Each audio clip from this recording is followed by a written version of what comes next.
নমস্কার, আদাব। প্ল্যাটফর্মের পক্ষ থেকে আজকের অনুষ্ঠান শুরু হবে। আপনাদের সকলকে স্বাগত, যারা শুনছেন এবং ভবিষ্যতেও যারা শুনবেন, কারণ এগুলো সবই পাওয়া যায় আমাদের ইউটিউবের লাইব্রেরি আছে সেখানে। আজকে শুরু করবেন বিদ্যুৎ দেবনাথ, তিনি প্ল্যাটফর্মের আহ্বায়ক। আজকে আমাদের অতিথি যিনি বলবেন মাননীয়া রহিমা খাতুন। বিদ্যুৎ দেবনাথ তার সম্পর্কে বলবেন এবং তিনি যে কাজকর্ম করেছেন তার সম্পর্কে একটি প্রাথমিক ধারণা আপনাদের সামনে তুলে ধরবেন। আমি শুরুর সময় আমাদের প্ল্যাটফর্মের পক্ষ থেকে কি কি কাজ করা হচ্ছে এই ওয়েবিনারকে নিয়ে দু একটা কথা বলি। আমরা শুরু করেছি সেপ্টেম্বর মাসে। এই কোভিড-19 এই যে সংকট চলছে, লকডাউনের পরিপ্রেক্ষিতে যেখানে মানুষের যোগাযোগ অনেক কমে গেছিল বা কমে গেছে, সেখানে আবার যাতে করে পারস্পরিক যোগাযোগ, আলাপ আলোচনা এগুলো চালিয়ে যাওয়া যায়, তার সেই উদ্দেশ্য থেকেই শুরু।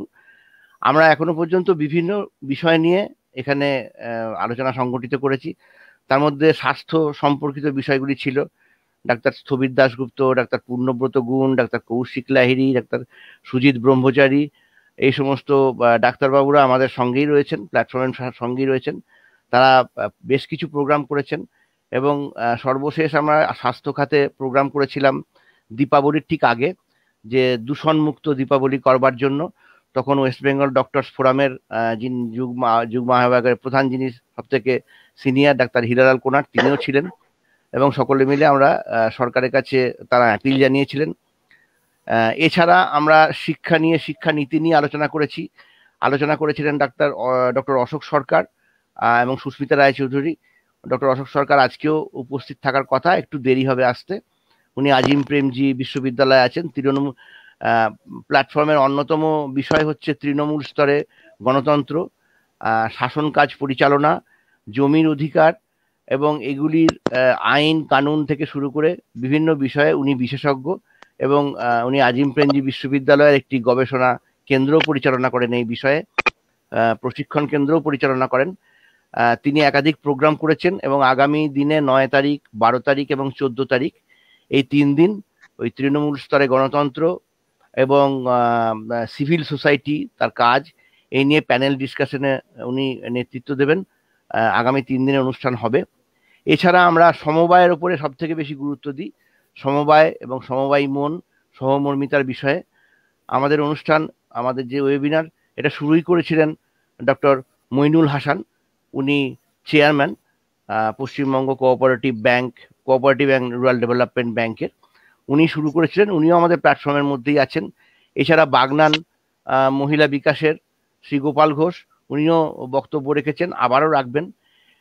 এইভাবে এছাড়া আমরা সাংস্কৃতিক বিষয়ে, যেমন বাংলা এবং বাঙালির ইতিহাস, আমরা স্পেশালি একটা অনুষ্ঠানও করেছি, আরও আগামী দিনে করব। হৃদয়ে বাংলা এই বিষয়টি নিয়ে, বাংলার ইতিহাস, ধর্ম, যাবতীয় বিষয় নিয়ে আমাদের একটা আলাদা প্রোগ্রামই চলবে সপ্তাহে অন্তত একটা বা দুটো করে করে, এই প্রোগ্রামগুলোর সাথে সাথে। এছাড়া বিভিন্ন উন্নয়নমূলক কাজে যারা যুক্ত আছেন তাদেরকে নিয়েও আমরা প্রোগ্রাম করি, তাদের গল্প বলতে বলি, তাদের গল্প আমাদের শোনা দরকার। যে আমরা যেমন তত্ত্বকথা আলোচনা করব, তত্ত্বকথার সাথে ডক্টর অশোক সরকার এসে গেছেন, তো তত্ত্বকথার সাথে যাতে দৈনন্দিন জীবনে কি হচ্ছে, আমরা কি কি কাজ করছি, তার সেগুলো সম্পর্কে জানতে পারি। সেই কারণের জন্য আমরা এই বিভিন্ন রকম যারা উন্নয়নমূলক কাজের সাথে যুক্ত তাদের কেউ নিয়েও প্রোগ্রাম করছি। আজকের অনুষ্ঠান শুরু করতে চলেছি। ডক্টর অশোক সরকারও এসে গেছেন। ডক্টর সরকার, আপনাকে স্বাগত। শুনতে পাচ্ছেন তো? আপনার সাউন্ডটা, হ্যাঁ, আপনি শুনতে পাচ্ছেন? আপনার সাউন্ডটা মিউট করা আছে। আপনার আলোটা সামনে একটু আসলে ভালো হয়। আর ল্যাপটপটা একটু যদি হেরিয়ে দেন, মানে উপরের দিকটা বেশি স্পেস রয়েছে। হ্যাঁ হ্যাঁ, ধন্যবাদ অসংখ্য। তো আজকে আমি আমাদের প্ল্যাটফর্মের আহ্বায়ক শ্রী বিদ্যুৎ দেবনাথকে বলছি, আপনি অনুষ্ঠান শুরু করুন। ধন্যবাদ অভিজিৎ কুন্ডুকে, যে এই প্ল্যাটফর্মের মূল উদ্যোক্তা, এবং পাশাপাশি ভাবে আজকের অতিথি বক্তা রহিমা রহিমা খাতুন। স্বাভাবিকভাবেই ওকে আমরা রেনু বলে চিনি। সেই জায়গা থেকে আমি কিছু কথা বলবো, কারণ ওর বিষয়টা প্রান্তবাসী মহিলা ও শিশুদের সাথে 4 দশক, সেই গল্প উনি বলবে, মানে কাজের গল্প। সেই কাজের গল্পগুলো ওনার যেরকম দুটো সংগঠন আছে, তাজমহল লাইব্রেরি ও নারী শিশু কল্যাণ কেন্দ্র, তার একটা ছোট্ট ইতিহাস। যেহেতু আমি দীর্ঘদিন ধরে ওনাদের সাথে একটু যুক্ত, যতটুকু জানি সেইভাবে একটু বলে নিই। তারপরে রহিমা সমস্ত কিছুই বলবে, তার গল্প মানে তার ইতিহাস, তার কাজের ধারা, কাজের দর্শন, কাজ কিভাবে এগোচ্ছে, তার সাফল্য ইত্যাদি ইত্যাদি। তা আমার যেটুকু বলা, যে আমি যতটুকু তাদের জেনেছি চিনেছি, কিন্তু একটা জিনিস খুব আমার ভালো লাগে, সেটা হলো 1952 সালে আজকের যে রহিমা খাতুন আমাদের সামনে আছেন, তার পিতা মোহাম্মদ মইনউদ্দিন, উনি রহিমার শুধু পিতা নন, শিক্ষাগুরু, এই কাজের গুরু, বা তার পথে বিভিন্ন ভাবে চলার জন্য যে মানুষটিকে উনি শ্রদ্ধা করেন সাংঘাতিকভাবে, তার নাম হলো মোহাম্মদ মইনউদ্দিন। তিনি আহ ওই 1952 সালে, তখন তার 18 বছর বয়স, তখন তিনি স্কুল ফাইনাল পাশ করেন। পাশ করে উলুবেড়িয়া কলেজে ভর্তি হন। কিন্তু সেই সময় উনি তৈরি করেন একটা জায়গা, যে খুব আমি ওদের সাথে আলোচনা করেই পেয়েছিলাম, যে বাড়িতে বিয়ে বাড়ির জন্য যে বইগুলো দেওয়া হয়, সেই বইগুলো নিয়ে একটা লাইব্রেরি তৈরি করা। মানে সেই 52 সালের কথা বলছি, বা আর একটু পরে। সেইগুলো নিয়ে ওনারা বোধহয় 17টা 18টা বই হয়েছিল। সেই বইটা তৈরি, মানে দিয়ে একটা লাইব্রেরি তৈরি হয়। তার উদ্দেশ্য একটাই, সেই অঞ্চলে খাস খামার, যেটা বাউরিয়া অঞ্চলে, উলুবেড়িয়ার 2টো স্টেশন আগে, এদিকে নলপুরের পরের স্টেশন, গঙ্গার পাড়ে, খুব সুন্দর জায়গা। সেই জায়গাতে মানুষ যারা থাকতেন, সেখানে হিন্দু মুসলিম সকলে একত্রিত ভাবে থাকতেন। উনি সেই জায়গাতে একটা ছোট্ট লাইব্রেরির কথা চিন্তা করলেন, এবং সেই লাইব্রেরি ধীরে ধীরে ধীরে ধীরে বড় হয়। এবং বড় হওয়ার পরে ওনার মূল কাজ হলো যে কিভাবে শিক্ষাকে সবার কাছে নিয়ে যাওয়া যায়। শুধু একাডেমিক শিক্ষা না, যে অ আ ক খ বা স্কুল শিক্ষা নয়, সেই পাশাপাশি ভাবে উনি গ্রামের বিভিন্ন রকম শিক্ষা। সেই জন্য এই যে আজকে তাজমহল লাইব্রেরি তৈরির মূল যে কথাগুলো আমি বললাম, তা এটার জন্য উনি বিভিন্ন জায়গায় গেছেন, ওনারা সকলকে নিয়ে যেতেন, এবং সেখানে ধর্মস্থানেও নিয়ে যেতেন, বিভিন্ন ঐতিহাসিক স্থানে নিয়ে যেতেন, বেড়াতে বেড়াতে নিয়ে যাওয়ার কথা বলে তিনি শিক্ষামূলক জায়গাগুলো পরিদর্শন করতেন। এইভাবে ওখানকার একটা গ্রুপ তৈরি হয়। সেই গ্রুপগুলো একটা কাজের সঙ্গে যুক্ত, যেটা হলো ওই অঞ্চলের বা ওই জেলার উন্নয়নের কথা উনি বলার চেষ্টা করতেন। এবং এইভাবে তার পারিবারিক জায়গায় যারা রয়েছেন, বিশেষ করে রহিমা বা আরো যারা তার ছেলে মেয়েরা রয়েছেন, তারাও কিন্তু এই জায়গায় দীক্ষিত হন। এইভাবে আমরা দেখেছি যে একটা জিনিস, যে স্বাধীনতার উত্তরকালে যে মোহাম্মদ মইনউদ্দিন, মানে আমরা অনেক সময় স্বেচ্ছাসেবী সংগঠনের যে কথাগুলো জানি, যারা সমাজে বিভিন্ন রকম ভাবে উন্নয়নমূলক কাজ, গঠনমূলক কাজের সঙ্গে যুক্ত থেকেছেন, কিন্তু উনিও একজন, যে একটা অঞ্চলকে, যে মডেল ভিলেজ নয়, একবারে মডেল সংগঠন হিসাবে উনি তৈরি করার চেষ্টা করেছেন। উনি বহু সংগঠনের সঙ্গে যুক্ত ছিলেন। তাছাড়াও ওনার যে জায়গাটা ছিল, একদম মহিলাদের নিয়ে, মহিলা উন্নয়ন নিয়ে যে জায়গাগুলো তৈরি করতেন। আমরা এখন সেলফ হেল্প গ্রুপের কথা বলি, বা সেলফ হেল্প গ্রুপের বিভিন্ন কাজকর্ম হচ্ছে, রেনুও সেই কাজকর্মের সঙ্গে যুক্ত, কিন্তু তিনি মহিলা মন্ডল তৈরি করতেন। সেই মহিলা মন্ডলেও কেউ সামান্য কিছু পয়সা দিতেন মাসে মাসে, যে দিতে পারতেন না তাকে চাল দিতে হতো বা অন্য কিছু দিতে হতো। সেইগুলো ওনার বিক্রি করে তার নামে একটা অ্যাকাউন্ট তৈরি হতো, সে অ্যাকাউন্টে সে মহিলা মন্ডলের সদস্য হতো। এই যে ধ্যান ধারণা নিয়ে সামাজিক ভাবে, বা তার অঞ্চলের যে উন্নয়নের কথা ভেবে, যে মহিলাদের সঙ্গে যুক্ত করা, মহিলাদের বিভিন্ন ভাবে ডিসিশন মেকিং এর কাছে নিয়ে যাওয়া, সেটা কিন্তু এই মোহাম্মদ মইনউদ্দিন রেনুকে কেন, ওখানকার অনেক সমস্ত মানুষকে শিখিয়েছেন। যেসব সংগঠনে তারা যুক্ত ছিলেন, তারাও শিখেছেন যে এম্পাওয়ারমেন্ট আমরা বলি, মহিলাদের এম্পাওয়ারমেন্টের কথা। কিন্তু উনি 1952 সালে সেই 50 দশক 60 দশকের থেকে কিন্তু এটা শুরু করেছেন। তাই আমি বিস্তারিত যাব না, তবে এইটুকু বলবো যে ওনার যে ধ্যান ধারণা বা চিন্তা ভাবনা, আমি কিছু সময় তাকে পেয়েছিলাম।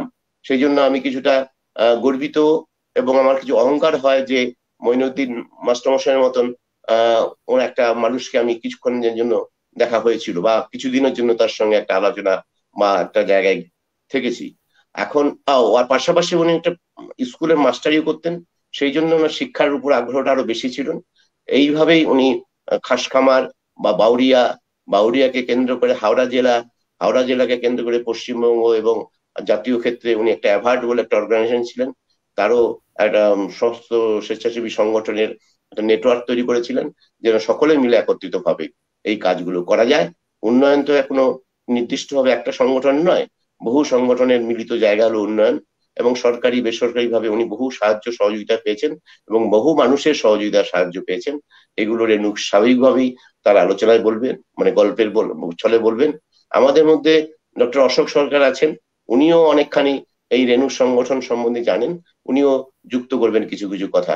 আমি আন্তরিকভাবে রেণুকে ধন্যবাদ জানাচ্ছি, অভিনন্দন জানাচ্ছি, কৃতজ্ঞতা জানাচ্ছি। আমি রেণুর উপর ছেড়ে দিচ্ছি, আজকের আলোচনা শুরু হোক।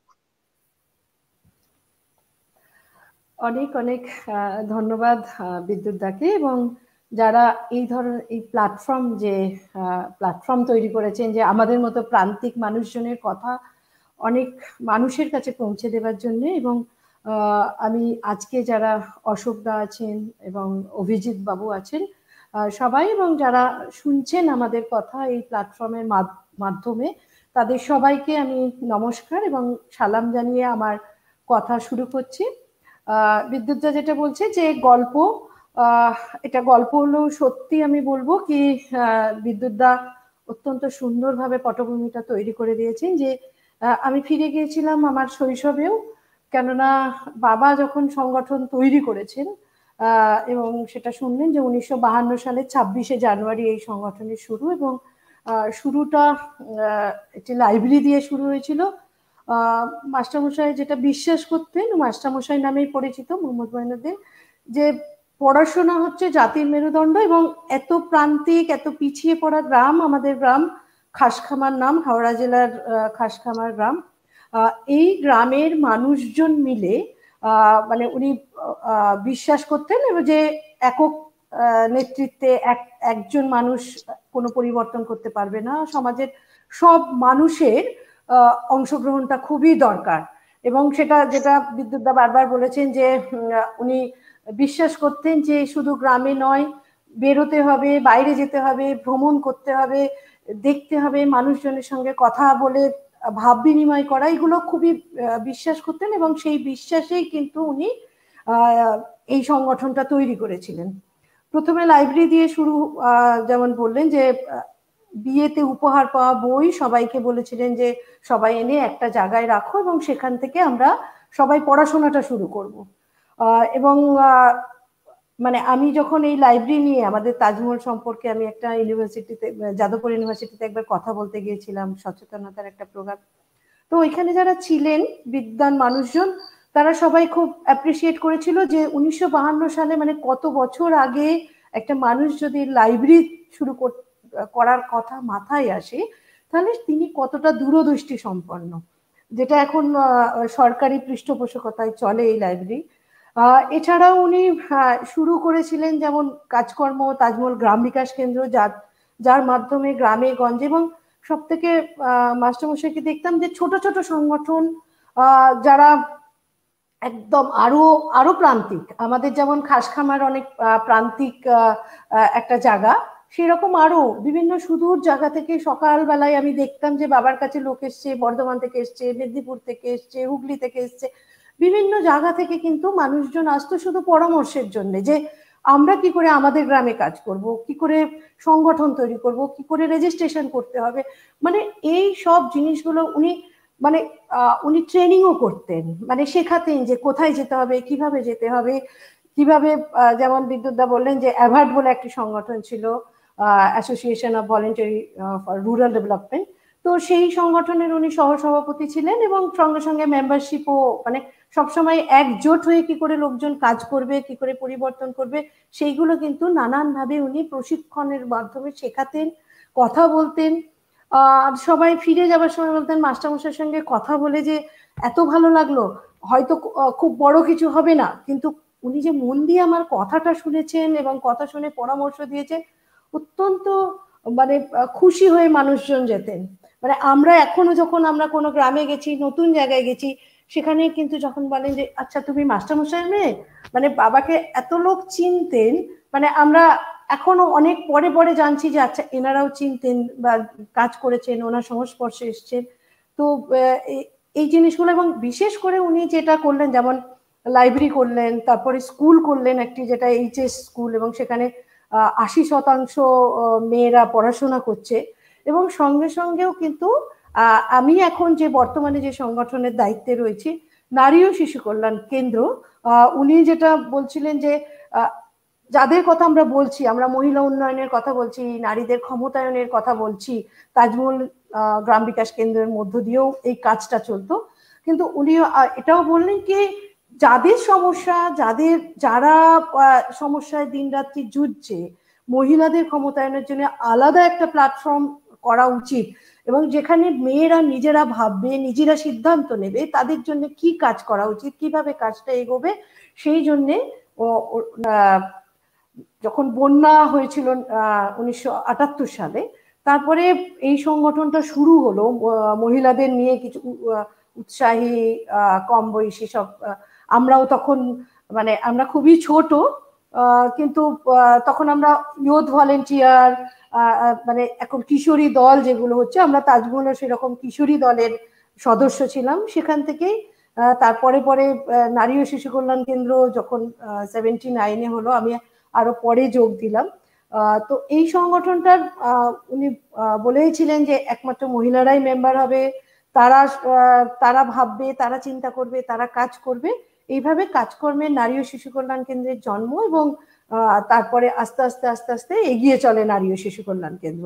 তো নারী ও শিশু কল্যাণ কেন্দ্রের কাজটাই আমি ঢুকবো, যেখানে কিন্তু মহিলাদের ক্ষমতায়নের জন্য যেমন স্বনির্ভর গোষ্ঠীর কথা বলেছে, যেটা তাজমহল গ্রাম বিকাশ কেন্দ্রের মাধ্যমে শুরু হয়েছিল এই স্বনির্ভর গোষ্ঠী, সেটাও আমাদের যে স্বনির্ভর গোষ্ঠীতে রয়েছে, এবং তার মাধ্যমেও স্বাস্থ্য, শিক্ষা, মহিলাদের ক্ষমতায়ন, মহিলাদের উপরে যে হিংসা হচ্ছে তার বিরুদ্ধে লড়াই, তার বিরুদ্ধে আইনি সাক্ষরতা, এই সব জিনিসগুলো মিলিয়ে আমাদের কাজকর্ম চলছে। এবং সেই কাজটা করতে করতে আমরা একটা উল্লেখযোগ্য কাজও করি, যেখানে অশোকদা জানেন, অশোকদা কনসেপ্টে নোটটা লিখেছিলেন, বলেছিলেন, এবং এই কাজটা আমার খুব আমাদের সংগঠনের মনে হয়েছে একটা বড় কাজ, যেটা হচ্ছে পঞ্চায়েতের মাধ্যমে মুসলমান নারীদের পরিবর্তন, changing status of Muslim women in Panchayati Raj. এবং তদানীন্তন যিনি মন্ত্রী ছিলেন মণিশঙ্কর আয়ার, পঞ্চায়েত মন্ত্রী, তো উনি উৎসাহিত করেছিলেন যে তোমরা যে কাজ করছো, আমরা সব মানুষদের নিয়ে কাজ করছি, এবং মাস্টারমশাই বারবার বলতেন যে সব ধর্মের কথা, সবাই মিলেমিশে কি করে সহাবস্থান করা যায়, এবং এই নিয়ে ওনার কিন্তু অনেক অ্যাক্টিভিটিও ছিল, অনেক কাজও করেছেন, অনেক সচেতনতা, এবং অনেক মহিলারা এসছেন এই আমাদের একসঙ্গে কাজ করা এবং আদান প্রদান, সেই বিষয়টা কিন্তু খুব গুরুত্ব দিতেন। এবং এই যে স্টাডিটা আমরা করলাম নদিয়া, মুর্শিদাবাদ, উত্তর দিনাজপুর এবং হাওড়ায়, সেখানে যেখানে যা যা ফাইন্ডিংস এলো, সেই ফাইন্ডিংস গুলো কিন্তু আমাদের তদানীন্তন মন্ত্রী, উনি কিন্তু পার্লামেন্টের রেকমেন্ডেশনের জন্য আমাদের যে রেকমেন্ডেশন করেছিলাম, আমরা যে ফাইন্ডিংস করে পেয়েছিলাম, সেগুলো আমরা সেখানে গেছে, এবং আমাকে লাহোরে একটা অধিবেশন হয়েছিল সেলফ গভর্নেন্স নিয়ে, সেখানেও আমার কথা আমি বলতে পেরেছি। তো এটা একটা বড় মনে হয়েছিল যে আমরা একটা কাজ করতে পেরেছি। এবং সেখানে আরো একটা বিষয় হয়েছিল, যখন আমরা এই স্টাডিটা করে, প্রিন্সিপাল সেক্রেটারি ছিল পঞ্চায়েত দপ্তরে, আমার নামটা এক্ষুনি মনে নেই, তিনি খুব বলছিলেন যে আমার অত্যন্ত ভালো লাগছে যে এই স্টাডিগুলো বিভিন্ন জন করে, কিন্তু রহিমা এটা প্রেজেন্ট করতে এসছে, এই স্টাডিটা করেছে, এটাই সব থেকে আমার বড় আনন্দ, যে এত গ্রামে কাজ করছে। এবং ও যখন দিল্লিতে শাস্ত্রী ভবনে আমরা যখন প্রেজেন্ট করছিলাম, উনি খুব খুশি হয়েছিলেন এবং এটাকে নিয়ে আরো বেশি কাজ করার কথা বলেছিলেন। এবং তৎকালীন আমাদের প্রেসিডেন্ট ছিল প্রতিভা পাতিল, তার কাছে মাননীয় প্রেসিডেন্ট ওনার কাছেও আমরা যখন গিয়েছিলাম, তো উনি খুব অ্যাপ্রিসিয়েট করেছিল এবং বলেছিল যে তোমরা যে এগিয়ে এসছো, কাজ করছো, আরো আরো মানুষজন এটাকে নিয়ে ভাববে, এরা অনেক বেশি পিছিয়ে আছে, সেটাকে নিয়ে ভাবার কথা উনি বলেছিলেন।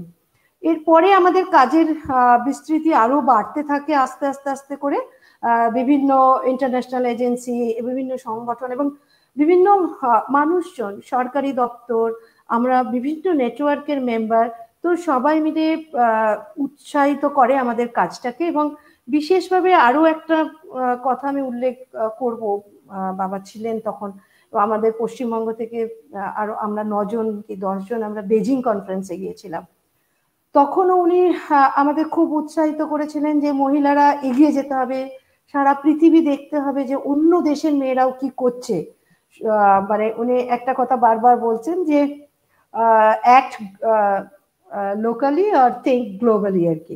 তো এই বিষয়েও আমি যখন বেজিং কনফারেন্সে গেলাম, সেখানেও যখন দেখলাম যে 50,000 মেয়ে, বিভিন্ন সারা বিশ্বের মহিলারা এসছেন চতুর্থ বিশ্ব নারী সম্মেলনে, সেটাও একটা আমার বড় শিক্ষণীয় জিনিস হয়েছিল। এবং সেটা ফিরে এসে আমরা আমাদের গ্রামে বিভিন্ন জায়গায়, বিভিন্ন কলেজ ইউনিভার্সিটিতে বেজিং কনফারেন্সের কথা বলি, এবং সেই সূত্র ধরেও আমরা আমাদের কাজকর্মের বিস্তৃতি আরো বাড়তে থাকে, সেটা 1995 সাল থেকে। এবং আরো একটা গুরুত্বপূর্ণ কাজ আমরা করতে পেরেছি, যেটা হচ্ছে যে স্বাস্থ্য একটা গুরুত্বপূর্ণ জিনিস এবং মহিলাদের স্বাস্থ্য, এবং সেখানে মাস্টারমশাই অনেক কাজ করেছেন স্বাস্থ্যের উপরে, স্পেশালি ইমিউনাইজেশন এবং মেয়েদের স্বাস্থ্য নিজেরা সিদ্ধান্ত নেবে কি করে, এবং জন্ম নিয়ন্ত্রণ, এই বিষয়গুলো নিয়েও বিস্তর কাজও হয়েছে। এবং আমরা একটি কাজ করে এই হাওড়া জেলার বিভিন্ন প্রান্তিক জায়গা, যেখানে জেলার সঙ্গে, জেলা স্বাস্থ্য দপ্তরের সঙ্গে আমরা কাজ করেছি, যে রুটিন ইমিউনাইজেশন, নিয়মিত টিকাকরণ, এবং তাদের পালস পোলিও প্রোগ্রামটাই আমরা ভালো কাজ করার জন্য আমাদের ইন্ডিয়ান এক্সপ্রেস, আমাদের পাবলিক হেলথ অ্যাওয়ার্ড আমাদের সংগঠনকে দিয়েছিলেন। এবং এটা 2015 সালে আমাদের এই অ্যাপ্রিসিয়েশন অ্যাওয়ার্ডটা দিয়েছিলেন কাজ করার জন্য, প্রান্তিক মানুষজনের কাছে বোঝানো তাদের সরকারি পরিষেবায় কি করে আসবে, কি করে ইনস্টিটিউশনাল ডেলিভারি হবে, কি করে জন্ম নিয়ন্ত্রণের বিভিন্ন স্পেস, রিপ্রোডাক্টিভ চাইল্ড হেলথ নিয়েও আমাদের অনেক বড় কাজ আমরা হাওড়া জেলাতে করেছি।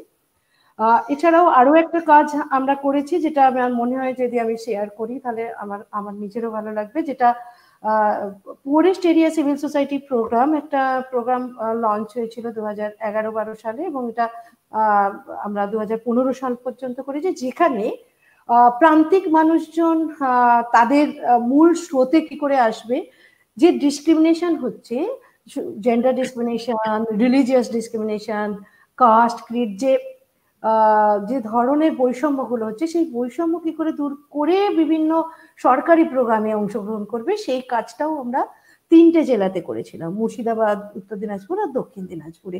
এই কাজের অভিজ্ঞতাটাও অনেক বড়, এবং অনেক অ্যাডভোকেসি লেভেলেও আমরা বিভিন্ন সময়ে কিন্তু অ্যাডভোকেসি করেছি। এবং আমরা বিভিন্ন নেটওয়ার্কের, আমি বলছিলাম যে বিভিন্ন নেটওয়ার্কের মেম্বার, যেখানে ওয়াদানা তোড়ো বলে একটি ন্যাশনাল লেভেল নেটওয়ার্ক আছে, যেখানে গভর্নমেন্টকে রেসপন্সিবল করা, গভর্নমেন্ট কি করে যে ওয়াদাগুলো করেছে সেটা কি করে নেভাবে, সেটা একটা সিভিল সোসাইটি সংগঠনের একটা বড় প্ল্যাটফর্ম, প্রায় 400-এরও বেশি লোকজন এতে মেম্বার আছে। এবং সেখানে আমরা প্রতি বছর ইলেকশনের আগে একটা পিপল ম্যানিফেস্টো তৈরি করি, প্রত্যেক জায়গা থেকে, প্রান্তিক জায়গায়, বিভিন্ন জায়গায়, ধরুন যেখানে SC ST কমিউনিটি আছে, মাইনরিটি কমিউনিটি আছে, শুধুমাত্র মহিলারা আছে, এই সবার কথাগুলো, এই ভয়েস রেজ করাটা আমরা করে সেটা বিভিন্ন পলিটিক্যাল পার্টির ইশতেহারে যাতে দেয়া যায়, সেই কাজগুলো কিন্তু আমরা করে থাকি, পিপল ম্যানিফেস্টো যেটা। এছাড়াও বিভিন্ন সম্প্রীতির কাজগুলো করি, যেখানে আমরা একটা রেহনুমা বলে আমাদের একটা সেন্টার আছে, যেখানে এই ধরনের এক্সক্লুডেড মানুষজন, প্রান্তিক মানুষজন, তাদের কথা, তাদের লিগ্যাল সাপোর্ট দেওয়ার দরকার, সেই কাজটাও আমরা ঝাড়খণ্ড এবং আমরা পশ্চিমবঙ্গে হাওড়া জেলায় করেছিলাম এই এন্টাইটেলমেন্ট সেন্টার, যেখানে আরো একটা কাজ করেছিলাম সম্প্রীতির ওপর। মেরে ঘর আকে তো দেখো বলে এই ক্যাম্পেইনটা আমরা শুরু করেছি, যেখানে হিন্দু, মুসলমান, খ্রিস্টান সব ধর্মের মানুষজন সবার বাড়িতে গিয়ে কেউ মানে একজন আর একজনের বাড়িতে গিয়ে তার খোঁজ খবর নেওয়া, কথা বলা।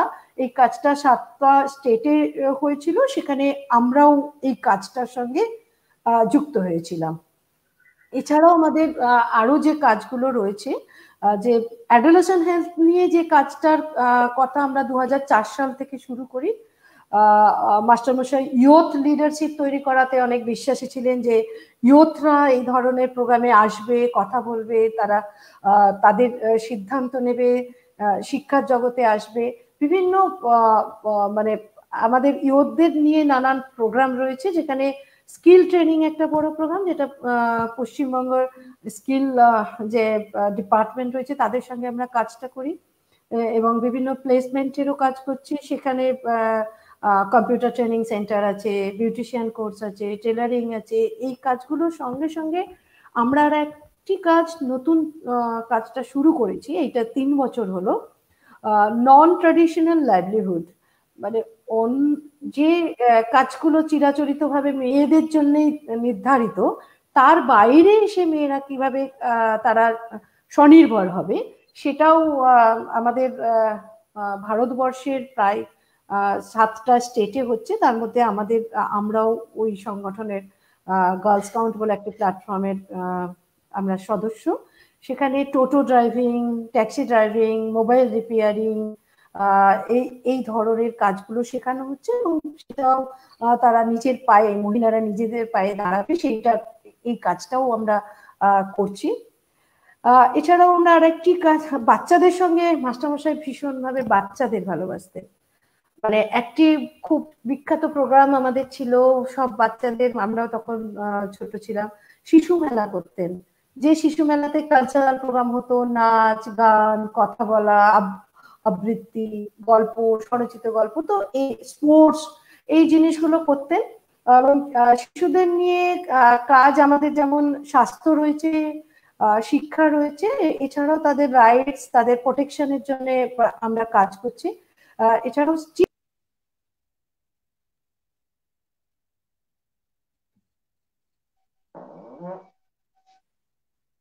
কানেকশন চলে গেল নাকি মনে হচ্ছে? অভিজিৎ, হ্যাঁ, কানেকশনটা একটু অফ হয়ে গেছে, ওনাকে একটা ফোন করতে হবে মনে হচ্ছে। আমরা অত্যন্ত দুঃখিত, এক্ষুনি ফিরে আসছি। অশোকদা যদি কিছু বলেন ততক্ষণ আমি ধরে নিচ্ছি ওনাকে। আবার এসে গেছেন। একটু কোনো কারণে নেটওয়ার্কের সমস্যা আছে আর কি, আমরা পরে এটা এডিট করে নেব, মানে ঘুরে যাচ্ছে ব্যাপারটা। আমার ফোনের জন্য হলো। হ্যাঁ, নেটওয়ার্ক প্রবলেম আছে, চালিয়ে যাও। না, ঠিক আছে, চলে আসুন আবার।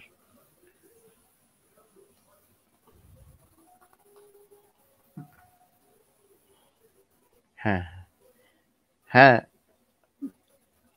শুরু করে দিন আবার। না, রবিবাদি স্টিল হয়ে আছে, এরে হ্যাং করে গেছে, একবার বেরিয়ে আবার ঢুকতে হবে, মানে ওয়াইফাই করে না। রহিমা, ওই শিশু মেলার পর থেকে বলো।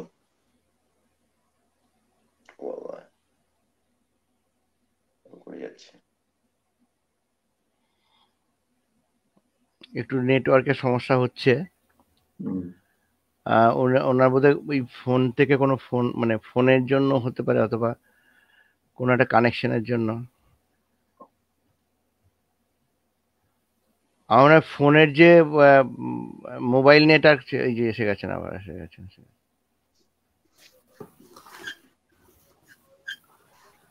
সরি বিদ্যুৎ দা, আবার না, ঠিক আছে বিদ্যুৎ একটু ধরিয়ে দেন আবার। ঠিক আছে, আমরা এটাকে এডিট করব। সেখানে কবিতা, গান সমস্ত কিছু হতো। হ্যাঁ, সরি, আমি দুঃখিত যে নেট কানেকশন চলে গিয়েছিল তাই।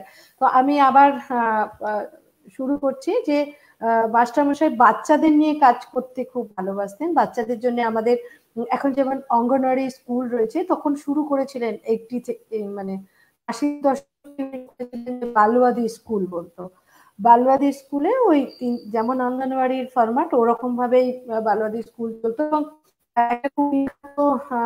আমরা বছরে একবার 1 জানুয়ারি মাস্টারমশাই শিশু মেলা করতেন, এবং ওটা উনি অনেকগুলো প্রোগ্রামের মধ্যে শিশু মেলা ওনার একটি অত্যন্ত প্রাণের প্রোগ্রাম উনি করতেন। মহিলা মেলা করতেন 8ই মার্চ আন্তর্জাতিক নারী দিবসে, যেখানে হাজার হাজার গ্রামের ছেলে মেয়েরা আসতো, একসঙ্গে থাকতো, খাওয়া দাওয়া হতো, এবং নাচ গান কবিতা সমস্ত, বসে আঁকা প্রতিযোগিতা, সমস্ত বিভিন্ন কালচারাল প্রোগ্রাম করতো। এবং সব মানুষজন যারা, যে বাচ্চাগুলো একদম বেরোতো না, আসতে ভয় পেত এত লোক সমাজে, সব মানুষের মাঝে, তারা কিন্তু সবাই মানে হাজার হাজার ছেলে মেয়েরা একসঙ্গে হয়ে সেটা অত্যন্ত একটা ভালো, এবং তারই সূত্র ধরেই আমরা বিভিন্ন প্রোগ্রাম করছি। একটা কাজ আমরা করেছিলাম, আমি যেটা বলছিলাম যে পথ শিশুদের নিয়ে কাজ আমরা করেছি গত 2019-20 যেখানে পথ শিশুদের আইডেন্টিটির যে ক্রাইসিসটা, তাদের না বার্থ সার্টিফিকেট আছে, না কোনো রেশন কার্ড, আইডি, এখন যে কার্ডটা খুব গুরুত্বপূর্ণ কার্ড,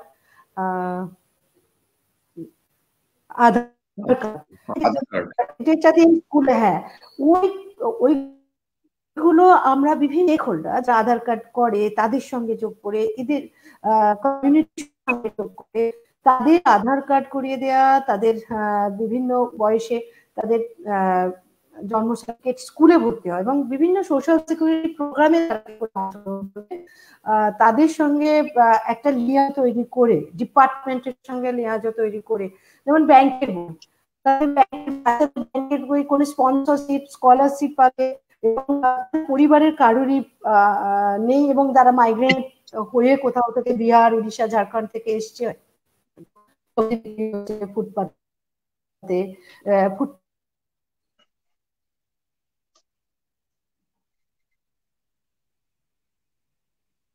প্রবলেম হচ্ছে, নেটওয়ার্কের একটু প্রবলেম হচ্ছে, ওনাকে একটু ঠিক করে নিতে হবে আর কি।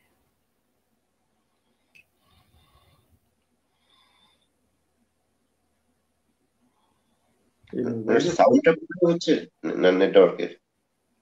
হ্যাঁ, সাউন্ডটাই অফ হয়ে গেছে। মোবাইল 4G কানেকশনের তো, 3G 4G। হ্যাঁ হ্যাঁ, আমরা এক্ষুনি রিভাইভ করে ফেলবো। আমি একটু ফোন করে দেখছি ওনাকে, যদি পাওয়া যায় ফোনটায়।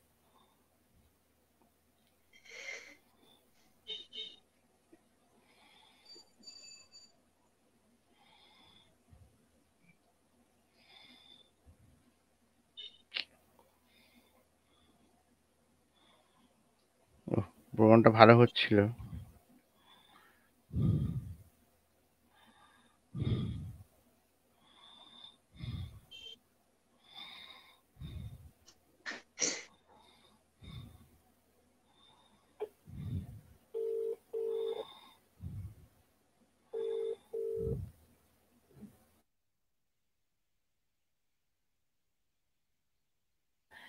আমরা একটু সকলকে অনুরোধ করছি আমাদের সাথে থাকতে।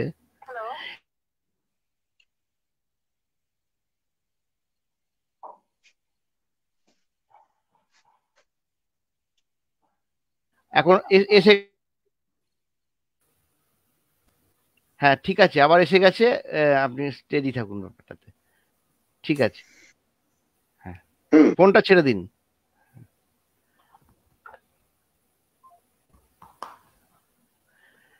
বলো। হ্যাঁ, শুরু করে দিন, আবার বলুন। হ্যাঁ, তো আমি যে কথা বলছিলাম যে পথ শিশুদের সঙ্গে যে কাজগুলো, সেই কাজগুলো আমাদের সংগঠন করছে। এছাড়াও আমাদের আরো একটি কাজ রয়েছে, যেটা আমাদের হাওড়া জেলায় হচ্ছে জরি শিল্পী, মানে জরি শিল্প একটি বিখ্যাত শিল্প, এবং সেই জরি আর্টিজানদের নিয়েও আমরা কাজ করছি। সেখানে তাদের আর্টিজানদের একটা পহচান কার্ড গভর্নমেন্ট অফ ইন্ডিয়া করেছিলেন, সেটা আমরা 25,000-এরও বেশি আর্টিজানদের আমরা এই কার্ডটা করেছি। তাদের বিভিন্ন স্কিল ট্রেনিং করানো হচ্ছে, ডিজাইন ডেভেলপমেন্ট ট্রেনিং করানো হয়েছে, এবং যার মাধ্যমে তারা বিভিন্নভাবে স্বনির্ভর করার আমরা কাজ করছি। তো আরো একটা যারা স্বনির্ভর গোষ্ঠী, তাদের মধ্যে আরেকটি কাজ আমি বলছিলাম বোধহয় অ্যাডোলেসেন্ট গার্লসদের সঙ্গে আমাদের বিশেষ করে কাজ, এবং সেখানে একটি কাজ হচ্ছে মেনস্ট্রুয়াল হাইজিন নিয়ে আমরা কাজ করছি, এবং আমাদের নিজের একটি উৎপাদন কেন্দ্র আছে যারা স্বনির্ভর গোষ্ঠী স্যানিটারি ন্যাপকিন তৈরি করছে, এবং সেটা আমাদের ড্রপ ইন সেন্টার আছে। শুধুমাত্র ড্রপ ইন সেন্টারে স্যানিটারি ন্যাপকিন, মেনস্ট্রুয়াল হাইজিন নয়, তাদের নিউট্রিশন, তাদের রাইটস, এবং আমাদের সংবিধানে কি অধিকার আছে সংবিধান নিয়েও কিন্তু আওয়ার কনস্টিটিউশন, আওয়ার স্ট্রেংথ, এটা নিয়েও আমরা কিন্তু আলাপ আলোচনা করছি, গ্রামে গঞ্জে বিভিন্নভাবে মিটিং করছি, কথা বলছি। এটাও একটা আমাদের বড় কাজ আমাদের। এছাড়া আরো যে কাজগুলো রয়েছে সেগুলো হচ্ছে যে আমাদের কাউন্সিলিং সেন্টার রয়েছে মেয়েদের উপরে, যেটা কিন্তু মাস্টারমশাই একদম শুরু থেকেই করতেন। মাস্টারমশাইয়ের কাছে এসে মেয়েরা বলতেন তাদের বাড়িতে, তাদের পরিবারে কিভাবে নির্যাতনের শিকার হচ্ছে, কিভাবে তারা, মানে তাদের যে কথাগুলো ধরুন আমাদের বাড়িতে এসে মাস্টারমশাইয়ের কাছে বলতেন, মাস্টারমশাই নিজে কাউন্সিলিং করতেন, তাদের সমস্যার কথা শুনছেন, এবং বহু মানুষের সমস্যা মিটিয়েছেন, এবং তারা অত্যন্ত খুশি হতেন যে মাস্টারমশাই তাদের এই সমস্যার সমাধানে ইন্টারভেন করছেন। এটাও একটা বড় কাজ, এবং সেই কাজটাও কিন্তু আমাদের সংগঠন এখনো কন্টিনিউ করছি আমরা। সেটা প্রতি সপ্তাহ শনিবারে আমাদের থাকে, এবং প্রতিদিনই মহিলাদের উপরে যে হিংসা হচ্ছে সেগুলো কিন্তু তারা কথা বলেন, এবং গুলো আছে যা আমাদের এই কথাগুলো কিন্তু সেই নেটওয়ার্ক গুলোর মাধ্যমেও আমরা একজোট হয়ে পশ্চিমবঙ্গে যে নেটওয়ার্ক গুলো আছে, যেমন একটা বড় নেটওয়ার্ক বেজিং কনফারেন্সের পরে গড়ে উঠেছিল ন্যাশনাল অ্যালায়েন্স ফর উইমেন, এখানে মেয়েদের একটা প্ল্যাটফর্ম, সেটার আমরা সদস্য, এবং আমি পশ্চিমবঙ্গে কোর কমিটিরও মেম্বার। এছাড়া আমান বলে একটা নেটওয়ার্ক রয়েছে, যেখানে ডোমেস্টিক ভায়োলেন্স অ্যাক্ট যেটা সঠিকভাবে যাতে রূপায়ণ হয় এবং সেই সমস্যাগুলো তুলে ধরা, সেটার সঙ্গে আমরা। এছাড়াও আমরা আর্লি ম্যারেজ প্রিভেনশনের উপর একটা বড় কাজ করি, যেটা গার্লস নট ব্রাইট বলে একটি সংগঠন রয়েছে, এবং ভাবনা বলে আরেকটি নেটওয়ার্ক রয়েছে। তো আমরা অনেক নেটওয়ার্ক গুলোর সঙ্গেও যুক্ত আছি, যার মাধ্যমে কাজ করছি। এছাড়াও আরো একটি, আমরা যেহেতু মুসলমান মেয়েরাও আমাদের কাজের একটা বড় অংশ, এবং সেখানে যেমন নাও অধিকার নিয়ে কাজ করছে। তো আলাদা করে আরেকটি সংগঠন সাচার রিপোর্টের পর গড়ে উঠেছিল, যেটা হলো ভারতীয় মুসলিম মহিলা আন্দোলন, যে ভারতবর্ষে যে মুসলমান মানুষজন বাস করছে এবং সেই মহিলাদের কথা, যেমন সাচার রিপোর্টের কিন্তু এই মহিলাদের কথা অনেকটা এক্সক্লুডেড থেকে গিয়েছিল। তো আলাদা করে এই সংগঠন আমাদের 1 লাখ বেশি মেম্বারশিপ রয়েছে, এবং যেখানে মানে যেমন রুজি নিয়ে কথা হচ্ছে এবং প্রোটেকশন নিয়েও এখানে কথা হয়, এবং যে বিষয়গুলো দৈনন্দিন জীবনে মেয়েদের প্রভাবিত সেই বিষয়গুলো নিয়েও কিন্তু এই সংগঠন কাজ করে, ভারতীয় মুসলিম মহিলা। এছাড়াও আরো একটি কথা বলতে ভুলে গিয়েছিলাম, যে কাজটা আমরা খুব ভালো, মানে খুব এই নেটওয়ার্কের সঙ্গে করছি, সেটা হচ্ছে থালি বলে টিবি প্রোগ্রাম, মানে টিবি প্রতিরোধ করার জন্য। সেই কাজটাও আমরা হাওড়া জেলায় কাজ করেছিলাম।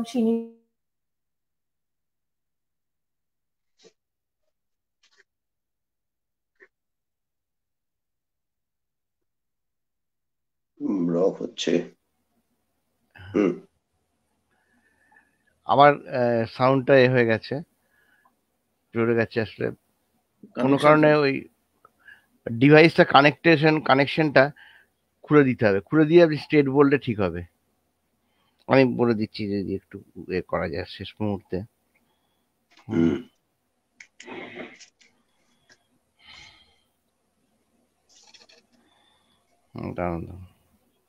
নিজেকে বাঁচান, এয়ারটেল কখনোই আপনাকে ওটিপি দেখে নিচ্ছি।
নেটওয়ার্কের একটা সমস্যা হচ্ছে, আসলে নেটওয়ার্কটা মনে হয় ওখানে চলে যাচ্ছে হয়তো। উনি যেখানে আছেন সেখানে হয়তো নেটওয়ার্কের একটা সমস্যা থাকতে পারে। হ্যাঁ, তো আমি বললাম যে আরেকবার এটা করতে আর কি। কিছুক্ষণের মধ্যে আশা করছি এটা ঠিক হয়ে যাবে, না হলে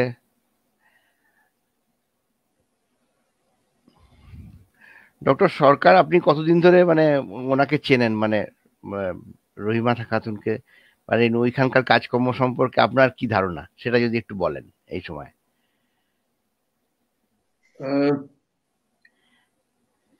আমি এখন মনে পড়ে না ঠিক মতো, কিন্তু 2004-05 এরকম হবে যে সময় থেকে রহিমার সঙ্গে পরিচয়। আর ওদের কাজ সেই সূত্রে কিছুটা দেখেছিলাম, আর বাকিটা অনেকটাই আজকে ওর কাছে শুনলাম। যে জিনিসটা রহিমাদের মতো সংগঠনগুলো করে বা সংস্থাগুলো করে, সেইটা বিশেষত মেয়েদের সংস্থার কথা যদি বলি, তাহলে তার একটা মানে বিশেষ বিশেষ মহত্ব আছে এবং গুরুত্ব আছে। মহত্বটা এই যে মেয়েরা মেয়েদের নিজেদের সংগঠন এসে গেছে এখন। হ্যাঁ, আচ্ছা, রহিমাদি আবার এসে গেছেন।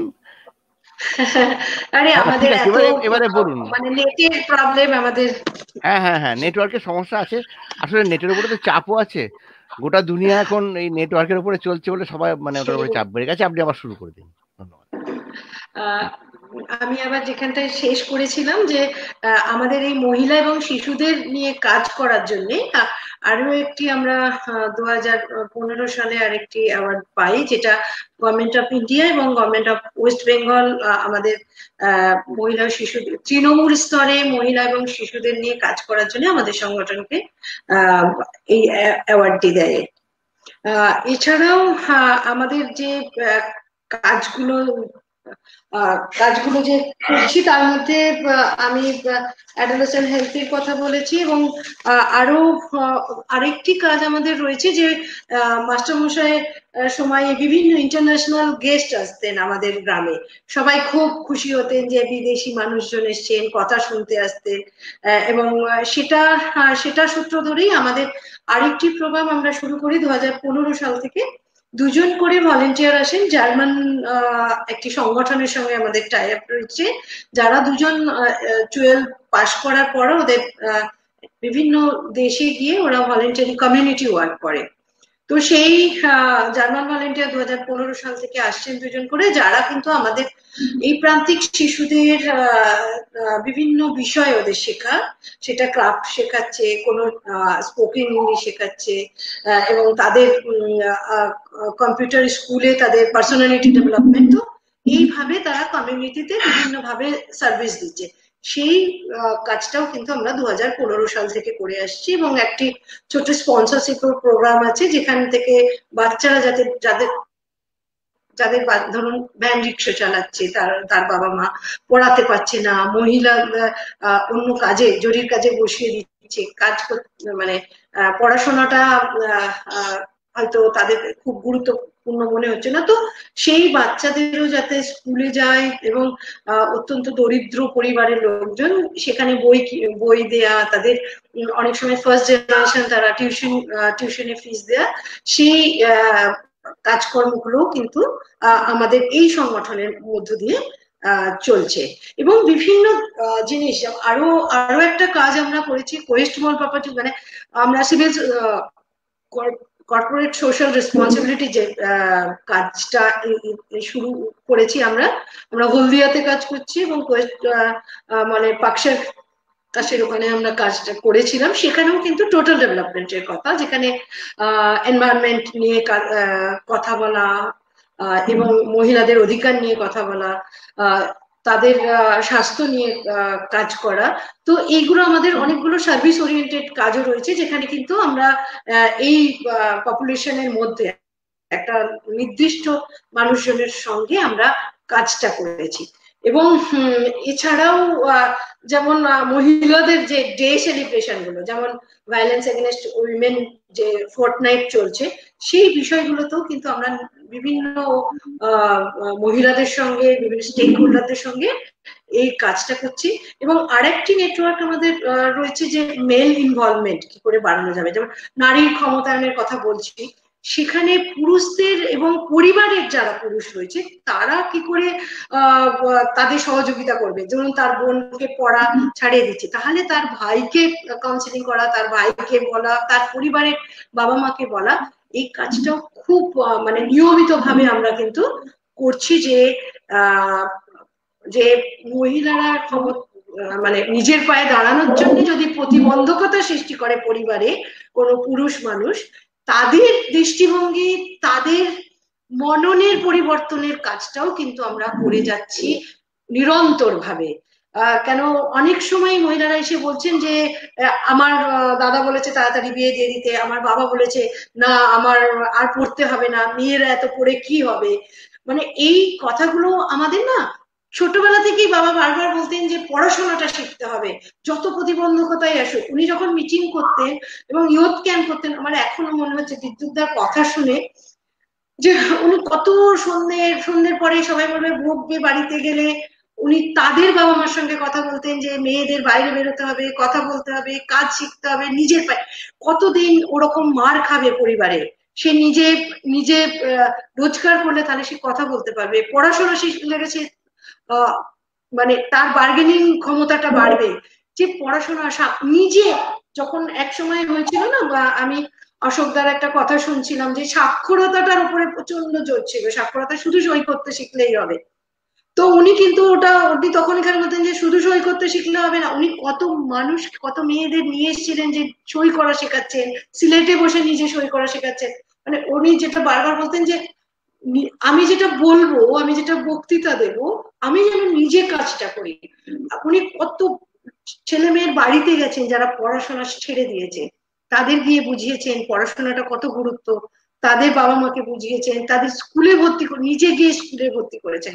মানে যেটা আমাকে অত্যন্ত অনুপ্রাণিত করে বাবার, যে কথাগুলো বলতেন উনি কিন্তু সেটা কাজে করতেন। তিনি বারবার বলতেন আমি যদি ওটা না করি, আমি যদি শুধু মুখে বক্তৃতা দিই, আমি যদি বলি, লোকে কিন্তু আমার কথা শুনবে না। সেই কথাটাও কিন্তু আমাদের খুব খুব বড় করে অনুপ্রাণিত করে আমাদের সংগঠন, আমরা বিশ্বাস করি সেটা। এবং আরো একটা যেটা খুব বলতেন কাজটা করতে, যে কাজটা করবে এত মন দিয়ে করবে, এত আন্তরিক ভাবে করবে, যেন মানুষ বলে যে হ্যাঁ এই কাজটা করেছে। মানে প্যাশনের সঙ্গে করে। তুমি যদি কাজটা না করতে চাও, না পারো, তাহলে করো না, কিন্তু ভালোবেসে করো। এবং যে যে কথাগুলো বারবার আজকে আমার মনে হচ্ছে এবং বারবার বলতেন যে এগুলো মহাপুরুষদেরও কথা, যে মানুষের ভালো করার থেকে মানুষটাকে ভালো করো। মানে বাবার কোনো রকম অফিস টাইম নয় 10টা 5টা আসবে না, সকাল থেকে শুরু করতেন কাজকর্ম। আমরা যখন ঘুম থেকে উঠতাম, আমরা সামনে দেখতাম বাবার কাছে লোক বসে আছে, কত লোক বসে আছে, এবং শুধু লোকজন নয়, মানে আহ মানে গ্রামের একদম প্রান্তিক, যার কথা কেউ শোনে না, তারা কিন্তু বাবার কাছে এসে কথা বলতেন। সেইটা কিন্তু অত্যন্ত গুরুত্বপূর্ণ বলে মনে হয়েছে, যে কারোর কাছে যদি কথাটা না বলা যায়, তাহলে কিন্তু মাস্টারমশাইকে এই কথাটা বলা যাবে। এছাড়াও তিনি যেমন নারীদের অধিকার নিয়ে গুরুত্ব দিতেন এবং বলতেন, অনেকবার এটা নিয়ে অনেক প্রতিবন্ধকতার উনি সম্মুখীন হয়েছিলেন। কোনো কাজই তো এত সমান্তরাল ভাবে হয়ে যায় না, অনেক বাধা বিপত্তিও আছে। এবং একসময় আমাদের সংগঠন তাজমহল পুড়িয়ে দিয়েছিলেন বাবা, তাতে অনেক কান্নাকাটি করেছিলেন। আমাদের সেসব কথা মনে নেই, অনেক ছোট, কিন্তু আমরা এখনো শুনি। মাস্টারমশাইয়ের সঙ্গে যারা ছিলেন এখনো অনেকে বেঁচে আছেন, মালিক সাহেব রয়েছেন, আরজান সাহেব আছেন, শামসুদ্দিনরা, যে যাদের মুখে শুনি তাজমহলের সংঘর্ষের কথা, লড়াইয়ের কথা। একটা সংগঠন অত মসৃণ ভাবে গড়ে ওঠে না, যার পেছনে কিন্তু অনেক মানুষের অবদান থাকে, অনেক মানুষের নিরলস প্রচেষ্টা থাকে, এবং সবকিছু মানে এছাড়াও বাবাও যে কথাটা বলতেন, যে আমার আমার মাকেও দেখেছি, যত সংগঠন মানে লোকজন আসছে, বিভিন্ন দূর দূরান্ত থেকে লোকজন আসছে, এবং বাবার কাছে কোনো ধর্ম, কোনো বর্ণ, কোনো জেন্ডারের ওর যে কথাটা বিশ্বাস করেন, যে কোনো কোনো প্রভেদ ভেদাভেদ করতেন না, ওরকম নানান জায়গা থেকে নানান মানুষজন আসতেন আমাদের বাড়িতে, খেতেন। মা মানে মার একসময় খুব, মায়ের হাতের রান্না সবাই খেতে ভীষণ ভালোবাসতো যারা আসতেন। অনেকজন এখন নেই, তারা অনেকজন অনেকজন আছেনও। এবং সব মিলিয়ে এই যে একটা উন্নয়ন, গ্রামের উন্নয়ন, পঞ্চায়েতের থ্রুতে মেয়েদের উন্নয়নের কথা কিন্তু আমাদের যেন মনে হয় আমাদের রন্ধে রন্ধে রয়েছে। আমরা আমরা বাবার মতো হয়তো করতে পারবো না, কিন্তু বাবা যে পথ দেখিয়ে গেছেন, যে দিশা আমাদের দেখিয়ে গেছেন, আমাদের মতো অনেক সংগঠন আছে, অনেক গ্রামে সংগঠন গড়ে উঠেছে মহিলাদের, যারা কিন্তু এখন অনেক কাজও করছে। অনেক সংগঠন আছে যারা সেই সময় শুরু করেছিলেন মাস্টারমশাইয়ের হাত ধরে, তারা কিন্তু এখন অনেক বড় কাজ করছে, অনেক মানুষজনের মধ্যে রয়েছে। তারা বলেন যে আমাদের সংগঠন মাস্টার মশাইয়ের হাত দিয়ে হয়েছে, তার আদর্শে অনুপ্রাণিত হয়ে আমরা কাজ করছি। তো আমার আমার বিশ্বাস যে যে স্বপ্ন, এবং তিনি বিশেষভাবে গান্ধীবাদে বিশ্বাসী ছিলেন, এবং অহিংসার সঙ্গে শান্তিপূর্ণভাবে মানে অনেক লড়াই, অনেক যুদ্ধ করেছেন, শান্তিপূর্ণভাবে তিনি চেষ্টা করেছেন মানুষজনের সঙ্গে কথা বলতে, মানুষজনকে বোঝাতে আমরা কি কাজ করতে চাইছি। সেইটা কিন্তু অত্যন্ত ধৈর্যের সঙ্গে তিনি কাজটা করে গেছেন। আমরা তার লেগেসি, আমরা তার তার ছেড়ে যাওয়ার স্বপ্ন, হয়তো সেই স্বপ্নগুলো আমরাও দেখছি। এখনো অনেক পথ বাকি, আমরা আরো এগোতে চাই। আর আজকের যে প্ল্যাটফর্ম আছে, এত যে মানুষজন আমাদের কথা শুনছেন, আমাদের আমরা আরো যে পথ বাকি, অনেক পথ বাকি, এখনো অনেক মহিলা এসে বলছেন দিদি আমার এই সমস্যা আছে, তোমরা কি আমাকে সাপোর্ট করতে পারো।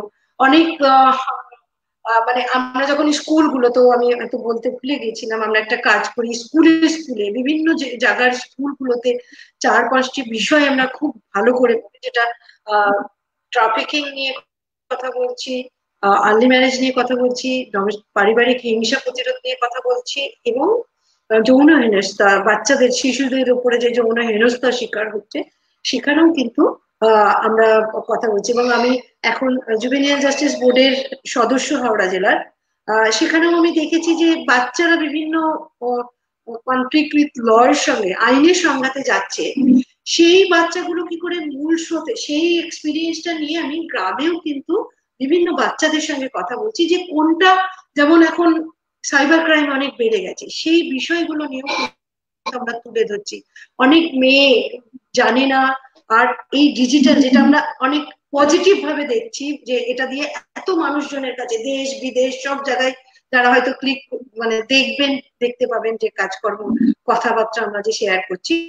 আবার অনেক নেগেটিভও রয়েছে। আমি যখন দেখি পাড়ায় যখন রাস্তা দিয়ে যাচ্ছি সে হয়তো, আমি কতবার শেখাই যে স্কুলে গিয়ে কত কিছু শিখতে পারবে, অন্য কিছু দেখো না, অন্য কিছু নিও না। এবং মেয়েদেরও এটা আমরা কিন্তু এই সাইবার ক্রাইম নিয়েও আমরা তাদের শেখাচ্ছি।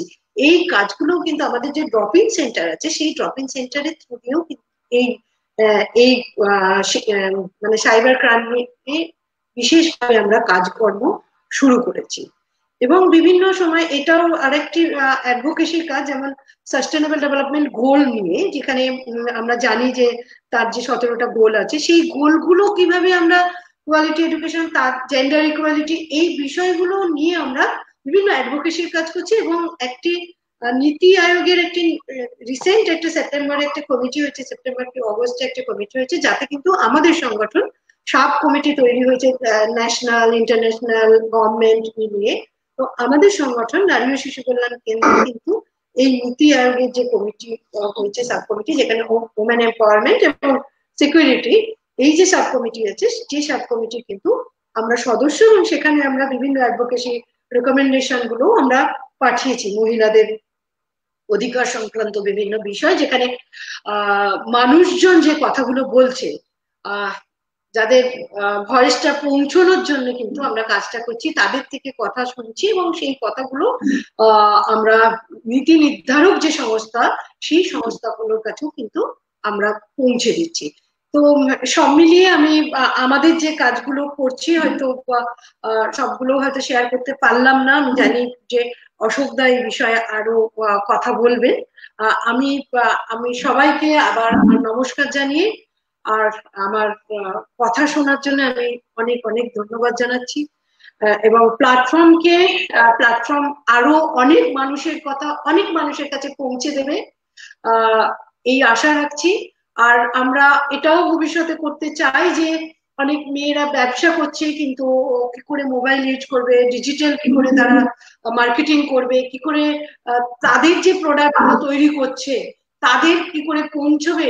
আমরা বুনন বলে একটি সংগঠন করেছি যারা হস্তশিল্পীদের নিয়ে, সেই কাজগুলো আরো বাড়বে। এই আজকের এই প্ল্যাটফর্মে আমার কথা শেয়ার করার পরেও অনেক নিশ্চয়ই কিছু মানুষজন শুনবেন, এবং আমি অনুরোধ করব সত্যিকারের যারা শুভ বুদ্ধি সম্পন্ন মানুষ, আপনাদের মতো মানুষজন আরো এগিয়ে আসবে।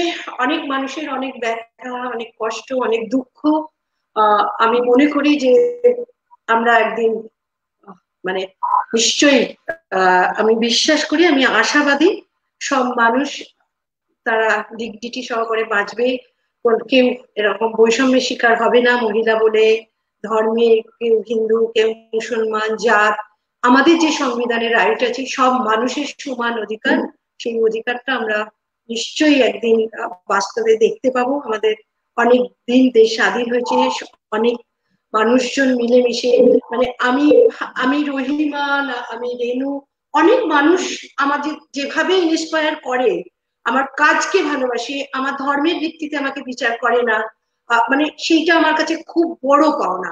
অনেক মানুষজন আছে যে আমার কাজটাকে অ্যাপ্রিসিয়েট করছে, আমি কাজ করছি, আমি মুসলমান বলে, আমি মেয়ে বলে আমি কাজ করতে পারছি না, আমি কোনো সমাজ উন্নয়নের অংশগ্রহণ করতে পারবো না তা নয়, কিন্তু আমাদের মননে, আমার হৃদয়ে, আমাদের সমাজ, আমাদের মানুষজন, সে কোন ধর্মের কোন বর্ণের কোনো কিছু নয়, সব মিলিয়ে একটা সুন্দর ভারতবর্ষ, সবাই মিলে মিশে থাকবো, আনন্দে থাকবো, সবার পেটে ভাত থাকবে। আমি আর একটু ভুলে গেছিলাম, রাইট টু ফুড একটা বড় ক্যাম্পেইন, যেখানে মানুষজন যাতে খাবার পায় এবং রেশন সুযোগ পায়, সেই আন্দোলনের সঙ্গেও কিন্তু আমরা যুক্ত আছি। তো আমি ইস্যু ভিত্তিক বিভিন্ন নেটওয়ার্কের সঙ্গে যুক্ত আছি। আমি চাই এই নেটওয়ার্কের মাধ্যমে সমস্ত ইস্যু সব মানুষের কাছে পৌঁছক, সেই জন্যই কিন্তু আমাদের এই পদক্ষেপ, আমাদের এই কাজকর্ম। আমি আশার আলো নিশ্চয়ই। আর প্ল্যাটফর্মকে অনেক অনেক ধন্যবাদ, অনেক ধন্যবাদ। কি এতগুলো কথা সারাদিন কাজের পরে এতগুলো মানুষ শুনছে, সেটাই একটা বড় ভালো লাগছে। এই কাজগুলো আরো সবার ভেতরে অনুপ্রাণিত করবে আমি আশা করছি। আমি হয়তো যত কাজ করি, যেভাবে কাজ করি, সেটা অত সুন্দরভাবে আমি প্রেজেন্ট করতে পারলাম না, এত সুন্দরভাবে হয়তো উপস্থাপন করতে পারলাম না। সেটা হয়তো অনেক প্রতিবন্ধকতা হতে পারে। একটা তো ডিজিটাল প্রতিবন্ধকতা, যখনই যখনই বন্ধ হয়ে যাচ্ছে, হয়তো ফ্লোটা বন্ধ হয়ে যাচ্ছে, আমি কোথায় শুরু করেছিলাম কোথায় শেষ করবো হয়তো হয়নি, এটা একটা। আরেকটা কথার বাঁধন, অত ভালো করে হয়তো আমি উপস্থাপন করতে পারছি না, কিন্তু আমি এটা বলতে চাইছি যে প্ল্যাটফর্ম, এমন একটা প্ল্যাটফর্ম হয়ে উঠুক, যেমন প্ল্যাটফর্মটা আমরা রেলওয়ে প্ল্যাটফর্ম, কত মানুষ আসছে যাচ্ছে কথা বলছে।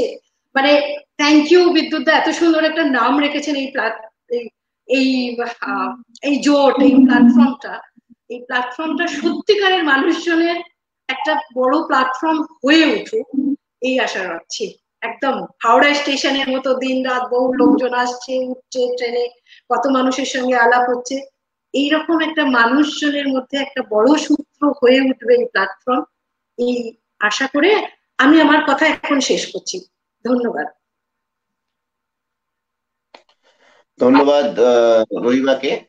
এবার আমরা একটু যেহেতু রহিমাকে ডক্টর অশোক সরকার 2004-5 সাল থেকেই বেশ কিছুটা জানে, তার পরবর্তী কিছুটা গ্যাপ থাকতে পারে। যে কথাগুলো রহিমা বললেন তার পরিপ্রেক্ষিতে ডক্টর সরকারের কাছে কিছু শুনতে চাইছি আর কি। তারপরে আপনার নিজেরও আলোচনা করতে হবে, অভিজিৎ আছে, অভিজিৎ করবে সমস্ত কিছু। তবে রহিমাকে জানিয়ে রাখি, প্ল্যাটফর্ম নামটা কিন্তু শ্রী অভিজিৎ কুন্ডু দিয়েছে, তাকে একটু ধন্যবাদ জানিয়েও পরে। দারুণ দারুণ দারুণ, অভিজিৎ দা দারুণ নাম। এখন রহিমার কথা শুনতে শুনতে যেটা মনে হলো সেটাই একটু বলি। সেটা হচ্ছে যে এই স্বনির্ভরতা কথাটা গত 20-25 বছরে বড্ড বেশি জনপ্রিয় হয়েছে এবং সঠিক অর্থেই জনপ্রিয় হয়েছে। সাধারণত যেটা স্বনির্ভরতা বলতে মানুষ বেশি করে বুঝছে, মানে তার কারণ এই সরকারি বহু প্রোগ্রাম এবং বেসরকারি বহু প্রোগ্রামের মাধ্যমে, সেটা হচ্ছে যে কোনো ব্যক্তির, বিশেষ করে মহিলাদের অর্থনৈতিক স্বনির্ভরতা, সেটা একটা কোনো ছোট ব্যবসার মাধ্যমে হতে পারে, কোনো চাকরির মাধ্যমে হতে পারে, কোনো আর্থিক অর্থনৈতিক কাজের মাধ্যমে হতে পারে। সেই দিকটা বড্ড বেশি জোর পেয়েছে, পাওয়া দরকার, নিশ্চয়ই কোনো সন্দেহ নেই। কিন্তু স্বনির্ভরতা বলতে রহিমার কথা যদি ভালো করে মানে মন দিয়ে শোনেন সব আপনারা, তাহলে দেখবেন ওর কথার মধ্যে আরো দুটো মাত্রা, স্বনির্ভরতার মাত্রা লুকিয়ে আছে। তার একটা মাত্রা হচ্ছে যে স্বনির্ভরতা শুধু অর্থনৈতিক মানে স্বনির্ভরতা নয়, স্বনির্ভরতা হচ্ছে নিজের, বিশেষ করে মহিলাদের চেতনার স্বনির্ভরতা। চেতনার স্বনির্ভরতাকে ব্যাখ্যা করলে বোঝায় যে মহিলারা তাদের চারপাশের জগৎকে এবং জগতের নিয়মগুলোকে, সমাজের, পরিবারের, বৃহত্তর রাষ্ট্রের, সরকারের এই নিয়মগুলি, এই ব্যবস্থাগুলিকে কতটা নিজেদের চিন্তা দিয়ে, নিজেদের চেতনা দিয়ে, নিজেদের বোধ দিয়ে, নিজেদের উপলব্ধি দিয়ে নিজেদের জীবনের এবং সেই জীবনে যতখানি তারা বিভিন্ন প্রতিষ্ঠান, ব্যক্তি, ক্ষমতাসীন ব্যক্তি, ক্ষমতাসীন প্রতিষ্ঠানের সঙ্গে যুদ্ধছেন, সেই যোদ্ধার প্রক্রিয়ার মধ্যে সচেতনা কতটা বৃহৎ মানে বাড়ছে আস্তে আস্তে, এবং সেই বাড়ার মাধ্যমে মানে চেতনার স্বনির্ভরতা কতটা তৈরি হচ্ছে, সেই দিকটাও কিন্তু রহিমার কথার অন্তত অর্ধেক অংশ জুড়ে জুড়ে রয়েছে। এটা শুধু কিছু রোজগার বাড়ানোর স্বনির্ভরতা নয়, এটা মহিলাদের এগিয়ে আসতে গেলে যে চেতনা লাগে, সেই চেতনার কিছুটা সামাজিক চেতনা, কিছুটা রাজনৈতিক চেতনা, কিছুটা অর্থনৈতিক চেতনা, কিছুটা তাদের চারপাশের পরিবেশ সম্বন্ধে চেতনা, সব মিলিয়ে যে চেতনা একসঙ্গে আসে, সেই চেতনাকে, যাকে আমরা ইংরেজিতে কনসাসনেস বলি, সেইটা একটা। এটা হচ্ছে দ্বিতীয় মাত্রা। তৃতীয় আরেকটা মাত্রা লুকিয়ে আছে, সেটা একটুখানি অদ্ভুত। সেই অদ্ভুত ব্যাপারটা হচ্ছে যে স কথাটার মধ্যে মানে দন্তস্বয় বয় স, এই কথাটা সাধারণত ব্যক্তির স হিসেবে বোঝায়।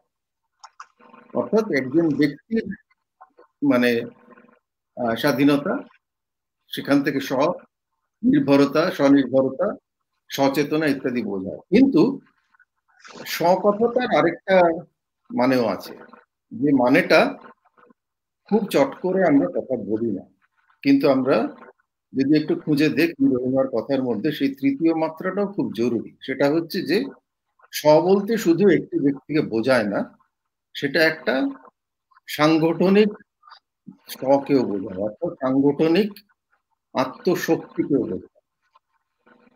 এবং সেই যে আত্মশক্তির নিজস্ব শক্তি, মানে যেটাকে আমরা কালেকটিভ শক্তি বলি, সাংগঠনিক শক্তি বলি, একসঙ্গে এগিয়ে আসা, একসঙ্গে যোগ দেওয়া, একসঙ্গে কাজ করা, একসঙ্গে লড়াই করা, একসঙ্গে আওয়াজ তোলা, একসঙ্গে কোনো কাজের মধ্যে যুক্ত হওয়া, এই যে আত্মশক্তি, এই শক্তিটাকেও কিন্তু ওই শক্তির মধ্যে ধরতে হবে।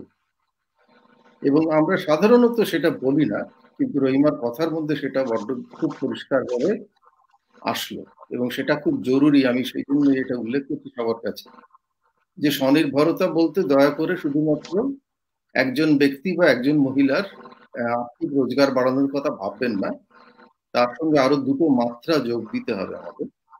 তার একটা মাত্রা হচ্ছে চেতনার মাত্রা, আর একটা মাত্রা হচ্ছে সাংগঠনিক মাত্রা। এইটা একটা দিক। দ্বিতীয় যে দিকটা রহিমার কথার মধ্যে দিয়ে বেরোলো, সেটা হচ্ছে, সেটা আমরা এমনিতে অনেকটাই বুঝতে পারি, অনুভব করতে পারি, কিন্তু পরিষ্কার করে বললে এবং যখন মানে একজনকে তার কাজের অভিজ্ঞতা এবং উপলব্ধি এবং অনুভূতি থেকে কথা বলে, তার মধ্যে থেকে বোঝা যায়, সেটাই যে মেয়েদের মোটামুটি মানে জীবনে যে 3-4টে গণ্ডি পেরোতে হয়। একটা তার পরিবারের গণ্ডি, সেই পরিবার তাকে একভাবে বড় করছে, একভাবে তৈরি করছে, সেই পরিবার তাকে বলছে তোমাকে কিভাবে থাকতে হবে, কিভাবে বসতে হবে, কি পোশাক পরতে হবে, কি খেতে হবে, কি না খেতে হবে, কিভাবে তুমি পরস্পরের সঙ্গে কথা বলবে, পুরুষদের সঙ্গে কি করে কথা বলবে, সেই একটা গণ্ডি বড় বড় থাকে। তারপরে আরেকটা গণ্ডি থাকে, সেই গণ্ডিটাকে সামাজিক গণ্ডি বলি। সেই সমাজের মধ্যে একটা, সেই এলাকার সমাজের একটা গণ্ডি থাকে, সেখানে অন্যান্য প্রতিবেশী সমাজের, সেখানকার যারা ক্ষমতাসীন মানুষ, যারা শ্রদ্ধেয় মানুষ, তারা তাদের যে সেই সমাজের যে নিজস্ব নিয়ম কানুন, যে নিয়ম মানুষকে একভাবে তৈরি করে, মহিলাদের একভাবে তৈরি করে, এটা একটা গণ্ডি। তারপরে আরো দুটো গণ্ডি বেরোতে হয়।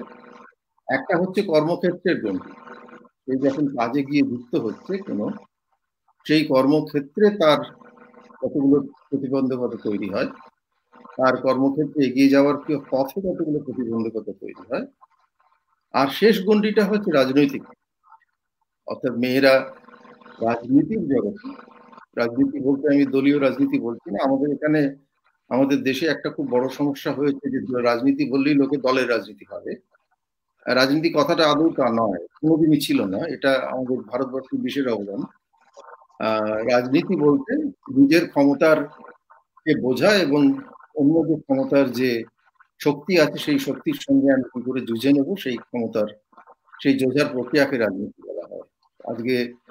আজকে সারাদিন ধরে চাষিদের এই যে আন্দোলন দেখছিলাম সারা ভারতবর্ষ জুড়ে, সেটা একটা রাজনীতি, এবং সেটা চাষিদের নিজস্ব শক্তির এবং চাষিদের সঙ্গে যে সরকারের যে সম্পর্ক, সেই সম্পর্কের আধারটাকে বদলানোর চেষ্টার জন্য সেটা রাজনীতি। মহিলাদের ক্ষেত্রেও সেটা খুব স্পষ্ট, সেটা এই যে রাজনীতির জগতে মহিলারা কিভাবে আসবেন এবং সেখানে কি গণ্ডি মহিলাদের জন্য বাধা আছে। আমাদের পঞ্চায়েতে 33%, 50% রিজার্ভেশন আছে, কিন্তু এখনো পর্যন্ত আমাদের বিধানসভাতে মহিলাদের জন্য রিজার্ভেশন নেই, লোকসভাতেও নেই, এবং কোনো রাজ্যেই নেই। এটা পশ্চিমবঙ্গের কথা নয়, কোনো রাজ্যেই নেই। কাজেই মিউনিসিপ্যালিটিতে করতে পেরেছি, পঞ্চায়েতে করতে পেরেছি, কিন্তু মানে অন্য জায়গায় গিয়ে রাজনীতিতে আমরা পারিনি। দ্বিতীয় হচ্ছে, আমরা যখন রাজনীতির মানে রাজনৈতিক আন্দোলনের কথা বলি, রাজনৈতিক দলের কথা বলি, রাজনৈতিক শক্তির কথা বলি, সেখানে মহিলারা কতটা এগিয়ে এসে কতটা নেতৃত্বের জায়গায় চলে যেতে পারছেন, সেটাও একটা বড় বিষয়। রহিমার এতগুলো যেসব অনেকগুলি জিনিস বললেন, তার মধ্যে কিন্তু এই যে এতগুলো গণ্ডি মহিলাদের পেরোতে হচ্ছে, এবং সেই পেরোতে গেলে সেই যে কবে থেকে ওরা কাজ শুরু করেছে, 1977-78 থেকে বোধহয়, ওনার বাবার কথা আমি মানে রাখছি না এখানে, কারণ উনি তো যে সময় শুরু করেছেন তখন দেশের পরিস্থিতি, দেশের চিন্তা, দেশের স্বপ্ন অন্যরকম ছিল। ওরা যখন কাজ শুরু করেছে সেই সময় থেকে ওই একে একে প্রত্যেকটা গণ্ডিকে আস্তে আস্তে আস্তে আস্তে পেরোতে পেরোতে রহিমাদের সংগঠন, রহিমা এবং রহিমাদের মতো অন্য অনেকে এতগুলো গণ্ডির সঙ্গে যুক্তে যুক্তে যেভাবে এগিয়েছে, তারই একটা কাহিনী ও কিন্তু নিজের মতো করে বললো। এবং সেই কাহিনীর মধ্যে মানে শিক্ষার কাহিনী আছে, অর্থনৈতিক রোজগারের কাহিনী আছে, সামাজিক হিংসার কাহিনী আছে, অন্যান্য প্রতিবন্ধকতার কাহিনী আছে, এবং আন্তর্জাতিক স্তরে এই মহিলাদের কতটা শক্তি বৃদ্ধি করা যায় তার কাহিনী আছে। আমার মনে হয় এইটা খুব গুরুত্বপূর্ণ বোঝা, যে মহিলাদের মানে তৃণমূল স্তরে মহিলাদের সংগঠন, মহিলাদের সংস্থা, সেইখান থেকে যখন কোনো সংগঠন আস্তে আস্তে তাদের নিজেদের কাজের জোরে শুধু তাদের নিজের এলাকার সমাজে নয়, সেই যারা তারা যে রাজ্যে আছে সেই রাজ্য এবং দেশের মধ্যে সেই একটা কাজের মর্যাদা এবং কাজের যে স্বীকৃতি, এই স্বীকৃতি আদায় করতে পারা, এটা খুব বড় একটা মানে বড় একটা অ্যাচিভমেন্ট, বড় একটা জিনিস, এটা আমাদের বড় পাওনা। এবং সেই জন্য প্ল্যাটফর্মকে ধন্যবাদ যে রহিমার মতো একজন এত বড় মাপের কর্মীকে, সমাজকর্মী, রাজনৈতিক কর্মী সব রকম, তাকে ডেকে নিয়ে আসতে পারা গেছে এবং তার কথা শোনা গেছে। আমার মনে হয় যে এই কাজের সম্বন্ধে রহিমা যখন এখনো আছে, তাহলে রহিমাকে যদি খুব একটা জিনিস জিজ্ঞেস করি, সেটা হচ্ছে যে তোমাদের এই এত বছরের কাজের যে অভিজ্ঞতা, তার মধ্যে তুমি যদি মানে দুটো তিনটে উপলব্ধির কথা বলো, যে উপলব্ধিগুলো অন্য সবার জানা দরকার। তুমি কাজের বিবরণ অনেকটা বলবে, সামগ্রিকভাবে কি উপলব্ধি হলো সেই উপলব্ধির কথা যদি দু একটা বলো। আমি জানি না রহিম শুনতে পেলে। হ্যাঁ, পেয়েছি। অশোকদা, আমার কথা শোনা যাচ্ছে? হ্যাঁ, শোনা যাচ্ছে। ডক্টর অশোক সরকার, আমি অশোকদা বলি, উনি এত সুন্দর করে বিশ্লেষণ করলেন কথাগুলো, মানে আমি এত মনোযোগ সহকারে শুনছিলাম। আর উনি এত বড় একটা বিশ্ববিদ্যালয়ের, উনি যখন কথাও প্ল্যাটফর্মে ওনার কথাও আমি এর আগে শুনেছি অনেকগুলো, তাছাড়া বহুদিন থেকে আমি অশোকদাকে চিনি। তো এত সুন্দর করে বিশ্লেষণ করলেন। আমার অভিজ্ঞতা, কাজকর্মের অভিজ্ঞতা এবং উপলব্ধি যেটি যদি বলি, আমার মনে হয়েছে যে যদি মানুষের ভেতরে একটা সদিচ্ছা থাকে এবং কাজ করার যদি একখানা প্রবল ইচ্ছে থাকতে হবে, এই সমাজের অনেক কাজে হয়তো মানে ভীষণ হয়তো দুর্নাম করছে যে হ্যাঁ এই কাজটা মেয়েদের করা উচিত নয়, এই মেয়েটি আমাদের অন্য মেয়েদের হয়তো খারাপ হয়ে যাবে, এই ধরনের যে কথা বাবার সময় খুব বলেছেন। কিন্তু আমার মনে হয়েছে প্রত্যেকটা পরিবারের মেয়েদের যে একটা আলাদা গুরুত্ব রয়েছে, মেয়েদের যে ক্ষমতা রয়েছে, সেইটা কিন্তু আস্তে আস্তে অনেক মানুষ উপলব্ধি করছে। তার নিজের মেয়েকে যখন তার পরিবারে কোনো মেয়ে নির্যাতনের শিকার হচ্ছে, সে যখন বুঝছে যে না, মেয়েটিকে পড়াশোনা করানো উচিত ছিল, মেয়েটিকে একটা হাতের কাজ শেখানো উচিত ছিল, তাকে যে এই স্বামী এতদিন থাকলো বাড়িতে, সে নিজে কিছু করেছে, মানে উপার্জন করতে পারছে না, তাকে বাপের বাড়িতে ফেরত আসতে হবে, এইটা একটা সোসাইটির মধ্যে কিন্তু একটা নবজাগরণ হয়েছে মেয়েদের পড়াশোনার ব্যাপারে। অন্তত যে পড়াশোনা করাতে হবে, শেখাতে হবে, কম্পিউটার শেখাতে হবে, এই যে লিটারেসির ব্যাপারটা, যেটা যখন বাড়িতে গিয়ে গিয়ে বোঝাতো, এখন মনে হয়েছে যে আমার মানে আমার মেয়েকে বা আমার ছেলেকে, বিশেষ করে মেয়েদের আলাদা করে যে শিক্ষা দিতে হবে, সেইটা কিন্তু শিখেছে। এছাড়া আরেকটা উপলব্ধি আমি দেখলাম, এখন ওটা শুরু করেছে, আমরা একটা প্রোগ্রাম করেছিলাম মেয়েদের সেলফ ডিফেন্স নিয়ে, তারা আত্মরক্ষা, যেমন এই ট্যাক্সি ড্রাইভার করছে, আর তারপরে সে টোটো ড্রাইভিং করছে, তাহলে ও বিভিন্ন স্টেক হোল্ডারদের সঙ্গেও অনেক সময় ভয় পায়। যেমন সেলফ হেল্প গ্রুপ যখন স্বনির্ভর গোষ্ঠীর কথা আমরা করছিলাম, তারা মেয়েরা ব্যাংকে যাবে, ব্যাংক ম্যানেজারের সঙ্গে কি করে কথা বলবে, এই যে একটা ভয় মানুষের ভেতরে ছিল, এবং স্টেক হোল্ডাররাও অনেক বেশি কি করে রেসপন্সিবল হবে, সেটাও কিন্তু আমার মনে হয়েছে যে একটা একটা গ্যাপ থাকছে অশোকদা, যেখানে কিন্তু ওই যে মুখোমুখি যে একটা আমরা করি না যে ইন্টারফেস মিটিং, যেখানে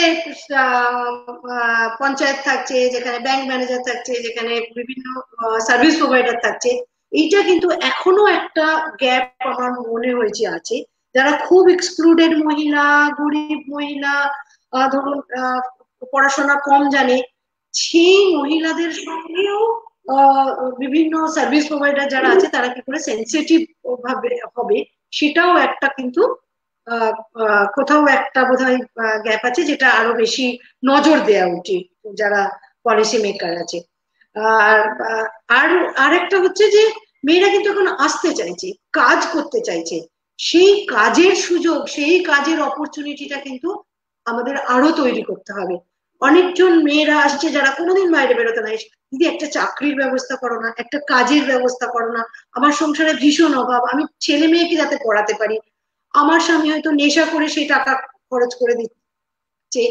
এই যে মানুষের মধ্যে একখানা সজাগ নিজে এবং মেয়েদের নিজের পায়ে দাঁড়ানোর যে একটা প্রবল ইচ্ছে, সেইটা একটা কিন্তু আমার মনে হয়েছে যে আমাদের যারা কাজ করছে আরো তাদের জন্য আরো অপরচুনিটি, আরো সহজে কি করে তারা সুবিধেগুলো পাবে, এইটা একটা উপলব্ধি হয়েছে। আরেকটি, যেহেতু আমি ভায়োলেন্স নিয়ে কাজ করছি, মেয়েদের সঙ্গে নানান সমস্যা নিয়ে কাজ করছি, সেখানে যে আইনি ব্যবস্থা রয়েছে, আইনটা আরো কি করে তাদের কাছে পৌঁছানো যায়, আইনি শিক্ষাটা কিন্তু একদম ওই তৃণমূল স্তরে এসএইচজি লিডার, এসএইচজি মহিলাদের কিন্তু একটা আরো বেশি ওরিয়েন্টেশন কি করে করা যায়, এটাও একটা বড় উপলব্ধি। এবং কম বয়সী মেয়েদের ভেতরে ধরুন যে স্বপ্নটা সে দেখছে, আমি দিদি পড়াশোনা শিখে এইটা হবো, ধরুন বলছে আমি আমি ডাক্তার হব, আমি ইঞ্জিনিয়ার হব, আমি উকিল হব, তো একটা যে স্বপ্ন দেখা শুরু হয়েছে, কিন্তু ডাক্তার হতে গেলে যে তাকে কি করতে হবে, কোন স্টেপে যেতে হবে, সেই গাইডলাইন, সেই এগুলো কিন্তু নেই, এখনো সমাজে সেইভাবে গড়ে ওঠেনি আমাদের। মানে এই বিষয়টা আমার মনে হয়েছে আমাদের যারা পলিসি মেকার, যারা সিদ্ধান্ত নিচ্ছে, যারা নীতি নির্ধারণ করছে, তাদের কাছে এই কথাটা যদি আমরা পৌঁছে দিতে পারি যে মেয়েরা কিন্তু বাইরে আসে, আর বাইরে আসার জন্য বোঝাতে হবে না, পড়ার জন্য বোঝাতে হবে না, কম বয়সে বিয়ে তারা অনেক, আমরা উদাহরণ দেখি যে তারা নিজেরাই আটকাচ্ছে, নিজেরা চাইল্ড লাইনে ফোন করছে, নিজেরা আমাদের কাছে কতজন ফোন করছে যে দিদি আমার বিয়েটা আটকাও, আমি আরো পড়াশোনা শিখতে চাই। কিন্তু আমাদের এত সুযোগগুলো এত সংকুচিত, কাজের জায়গায় এত সংকোচন আছে, সেইখানটাই আমার একটা বড় উপলব্ধি যে সেইটা আরো ব্যবস্থা করতে হবে। আমি মেয়েদের এম্পাওয়ারমেন্টের কথা বলছি, আমি বাইরে আসার কথা বলছি, আপনি যেমন শুধুমাত্র অর্থনৈতিক স্বাধীনতা নয়, তার সিদ্ধান্ত নেয়া, আমি কোন বয়সে বিয়ে করব, কিভাবে বিয়ে, মানে এই জিনিসগুলো যখন তাদের শেখানো হচ্ছে, কিন্তু এসে দেখছে সেই সুযোগটা নেই। আর দিদি পড়ে কি করব, চাকরি তো নেই, কি কাজ করব আমরা, সেই জিনিসগুলো, এবং যে যে জিনিসগুলো ধরুন যে স্কিলটা করলে সে সত্যি রোজগার করতে পারবে, সেটাও কিন্তু আমাদের একটা ভাবা উচিত। আরো একটা জিনিস দেখছি যে আমাদের যদি পিতৃতান্ত্রিক সমাজে মহিলাদের যে মানে যে বাধাগুলো দিচ্ছে, অনেক সময় না না জেনে সে বাধাটা দিচ্ছে। অনেক পুরুষদের সঙ্গে আমি কথা বলে দেখেছি, তারা কিন্তু বলছে মানে এটা যে একটা, আমি যে একটা অত্যাচার করছি, ও ভাবছে ওটা ওর রাইটস, আচ্ছা বউকে আমি মারবো না, বউকে আমি কোথায় যেতে দেবো না দেবো সেটা আমার অনুমতি ছাড়া যেতে পারবে না। তো অনেক বেশি কিন্তু এই যে এত যৌন হেনস্থা হচ্ছে, রেপ হচ্ছে, আমি কথাই বলেছিলাম, সেইগুলো কিন্তু একটা সমাজের দায়িত্ব। একটা বাচ্চা যখন অন্যায়ের সঙ্গে জড়িত হয়ে যাচ্ছে, আমি যখন বাচ্চাটাকে জিজ্ঞেস করছি তুমি এইসব কোথা থেকে শিখেছো, আমি মোবাইল থেকে শিখেছি, তোমার নিজের মোবাইল আছে, সে তো খুব গরিব, তোমার নিজের না, আমার এক বন্ধুর মোবাইল আমি দেখেছি। তো এই জিনিসগুলো কি করে, মানে কোয়ালিটি এডুকেশনের কথা যখন বলছি, ডিজিটালি আমরা কি করে কোয়ালিটি ব্যবহার করতে পারে মানুষজন, এবং বিশেষ করে প্রান্তিক মানুষ, সেই বিষয়টাও যদি মানে এরকম আপনাদের মতো বড় ইউনিভার্সিটি কোনো রিসার্চ করলো, সত্যি কি করলে কোন দিকে যাবে, আমার মনে হচ্ছে যে এই ধরনের রিসার্চ আর এই ধরনের দিক নির্দেশনা করা একটা সুস্থ সমাজ। একটা বাচ্চা যখন অন্যায় করে ফেলে না, সে বুঝতে পারে না সে এত বড় অন্যায় করেছে, হাউ হাউ করে এসে কাঁদতে থাকে যে আমি আমার দিদি এই অপরাধটা করে ফেললাম। তো আমাদের সমাজের কিন্তু একটা বড় দায়িত্ব রয়েছে কিন্তু এইগুলো শেখানো, মানে অনেক সময় মেয়েদের উপর অত্যাচার করছে, অনেক কিছু করছে কিন্তু না জেনে, সেই জিনিসটাও কিন্তু আমাদের কিভাবে শেখানো যায়, কিভাবে আমি ঠিক হয়তো বুঝিয়ে বলে উঠতে পারছি না, কিন্তু এই জিনিসগুলো কিন্তু আমার অভিজ্ঞতা হচ্ছে। আরেকটা যেটা অভিজ্ঞতা, অনেক সময় হয় না যে আচরণ এক ধরনের করছে, সে কথা বলছে এক ধরনের। তো বিশেষ করে আমি যদি বলি সার্ভিস প্রোভাইডার, আমার মনে হয় যে এখন আমি যাদের সঙ্গে কাজ করছি, যে যে সার্ভিস প্রোভাইডারদের সঙ্গে কাজ করছি, অনেক বেশি কিন্তু আমি দেখছি অনেক পজিটিভ এনজিও সম্পর্কে, যেমন সিভিল সোসাইটি নিয়ে লোকের যে ধারণা একটা খারাপ ছিল, ওটাও অনেক পরিবর্তন হয়েছে। সিভিল সোসাইটি যে একটা গুরুত্বপূর্ণ ভূমিকা রয়েছে, সেটাও কিন্তু অনেক অনেক সার্ভিস প্রোভাইডার যারা আছে তারা স্বীকার করেন। কিন্তু তবুও আমার মনে হয়েছে যে আরো বেশি সার্ভিস প্রোভাইডারদের যদি আমি রেসপন্সিবল করি, অনেক বেশি যারা যারা দেশটাকে চালাচ্ছে, এই যে এই মানে আমাদের যেমন এক্ষুনি যদি আমি একটা কথা বলি যে এফসিআর নিয়ে যে রুলটা এসছে, যে আইনটা এসছে, সেটা আমাদের মতো একটি প্রান্তিক সংগঠন যে আমরা কাজ করছি, আমরা অনেক সময় সাব গ্রান্টি হিসেবে আমরা ডেভেলপমেন্টের কাজ করছিলাম, সেটাও কিন্তু একটা বড় মানে কি বলবো একটা চ্যালেঞ্জের সম্মুখীন হলো। তো এইটাও এই ধরনের পলিসিতেও কি করে মানে অ্যাডভোকেসি করা যায় সব সিভিল সোসাইটি মিলে, সেটাও একটা প্রচেষ্টা তো চলছে, সবাই বিভিন্ন সংগঠন মিলে করছে। সেটাও আমরা যেমন ভানির মেম্বার, সেখানেও দেখছি যে কথা বলছে। তো এইটা মানে আপনি যদি বলেন যে আমাদের কাজ করার উপলব্ধি, আমার অনেক বেশি পজিটিভ কথাটা বলছি এই জন্যই যে কিন্তু অনেক বেশি কাজ বাকিও আছে, যেগুলো কিন্তু আরো স্পেসিফিক করে করে যদি এই ধরনের আলোচনা চক্র, এই ধরনের কথাবার্তার আদান প্রদান, সমমনোভাবাপন্ন অর্গানাইজেশন যদি আমরা করতে থাকি, বা প্ল্যাটফর্মও যদি এই ধরনের কোনো আলাপ আলোচনার ব্যবস্থা করে, আমার মনে হয় ভবিষ্যতে ভালো হবে। মানে সব মিলিয়ে আমার এক্সপিরিয়েন্স অনেক ভালো। অনেক সময় ফ্রাস্ট্রেশনও আসে, অসুবিধা একদম যে ফ্রাস্ট্রেশন আসে না তা নয়, অনেক সময় মনে হয় যে এত এত কাজটা করছি, তার কি ফল হচ্ছে, তার কি ইম্প্যাক্ট হচ্ছে। আবার যখন কাজটা করে দেখি কোনো মহিলা এসে বলছে দিদি তোমাদের কাছে এসে আমি কাজটা শিখে আমি রোজগার করতে পারছি, আমি নিজের পায়ে দাঁড়িয়েছি, আমার মেয়েকে বিয়ে পাশ করিয়েছি, আমার আমার ছেলে মেয়েরা পড়াশোনা শিখেছে, আমি পড়াশোনা শিখিনি তো কি হয়েছে, আমার ছেলে মেয়েরা কিন্তু এত পড়াশোনা শিখেছে, আমি ছোট ব্যবসা করে আপনাদের গ্রুপে মানে স্বনির্ভর গোষ্ঠীতে থেকে আমার এই উন্নয়ন হয়েছে। এইগুলো কিন্তু অনেক কাজ করতে আরো উৎসাহ জাগায় আমাদের। Thank you Ashok. আমি জানি না আপনি যেটা জিজ্ঞেস করেছেন সেই কথাগুলো সঠিকভাবে ব্যাখ্যা করতে পারলাম কিনা। মানে রহিমা যেটা বললো, আমি সবার জন্য বলি, সেটা হচ্ছে যে এই 90-এর দশক থেকে মহিলাদের স্বনির্ভরতা নিয়ে প্রথমে সেই ডোকরা, তারপরে এসএসজি, এসজিএসওয়াই, এইসব বিভিন্ন রকমের প্রোগ্রামের মাধ্যমে তিনটে দিক থেকে মহিলাদের এগিয়ে আসাটা গত 30 বছরে অনেকখানি, 30 বা 25 বছরে অনেকখানি বেড়েছে।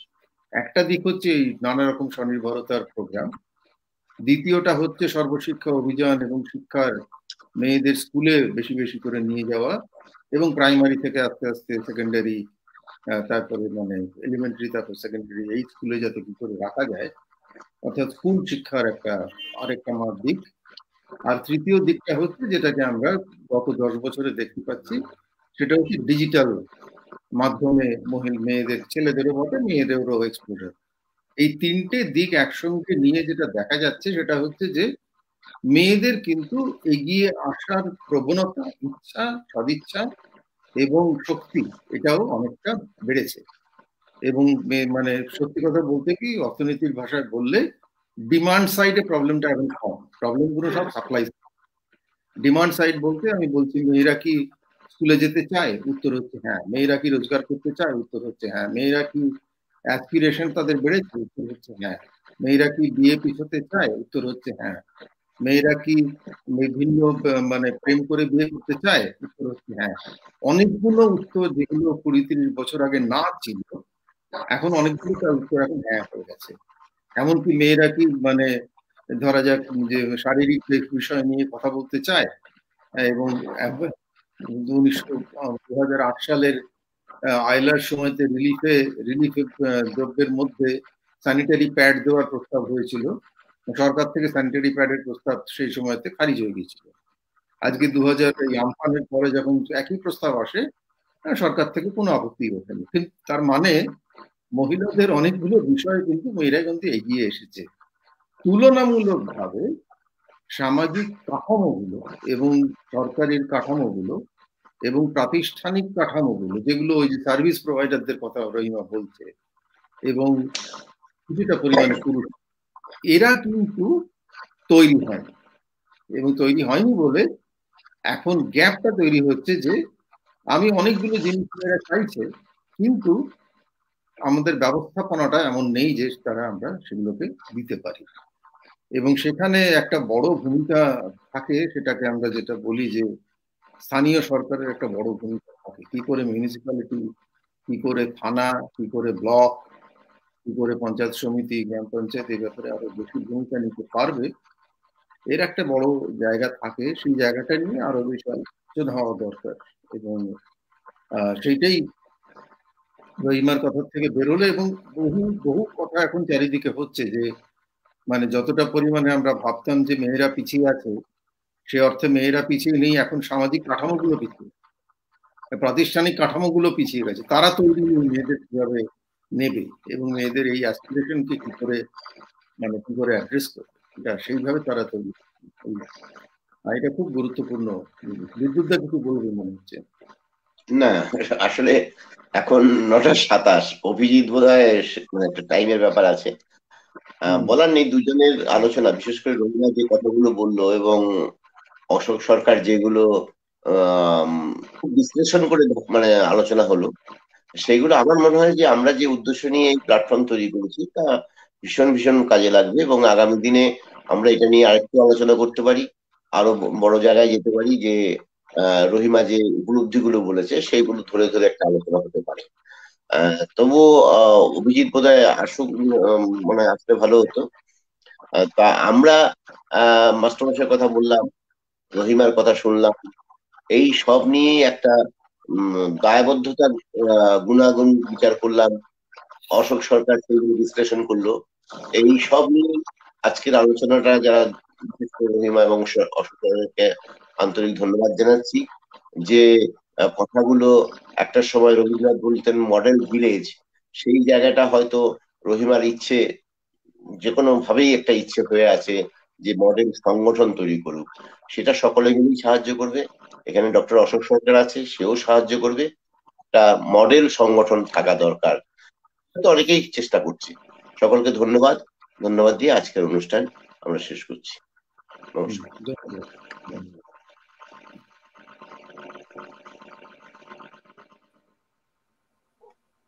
হ্যাঁ, এই শেষ হলো, আমি শেষ করে দিয়েছি। আচ্ছা আচ্ছা, না আসলে একটু নেট কানেকশনটা হঠাৎ করে চলে গেছিল ওই জন্য। ঠিক আছে, তাহলে আমরা এখানে। তুমি রহিমাকে তোমার জায়গা থেকে একটু ধন্যবাদ দিও। হ্যাঁ, ধন্যবাদ। আজকে যদিও একটু নেট বিভ্রাট হয়েছে, আমার এখানেও নেট বিভ্রাট হয়েছে এক্ষুনি, মানে শেষের অংশটা বোধহয় শোনা যায়নি। কিছু করার নেই, আমাদের এরকম এইগুলোর সাথে একটু মানিয়ে নিয়েই চলতে হবে। ডিজিটাল মিডিয়া এগুলো তো আমাদের হাতে নেই। যাই হোক, রহিমাদি আপনাকে অসংখ্য ধন্যবাদ। ভালো থাকুন। বিদ্যুৎদা, তাহলে প্রোগ্রাম আপাতত এখানেই শেষ করছি। সকলকে ধন্যবাদ, নমস্কার। ধন্যবাদ অভিজিৎ।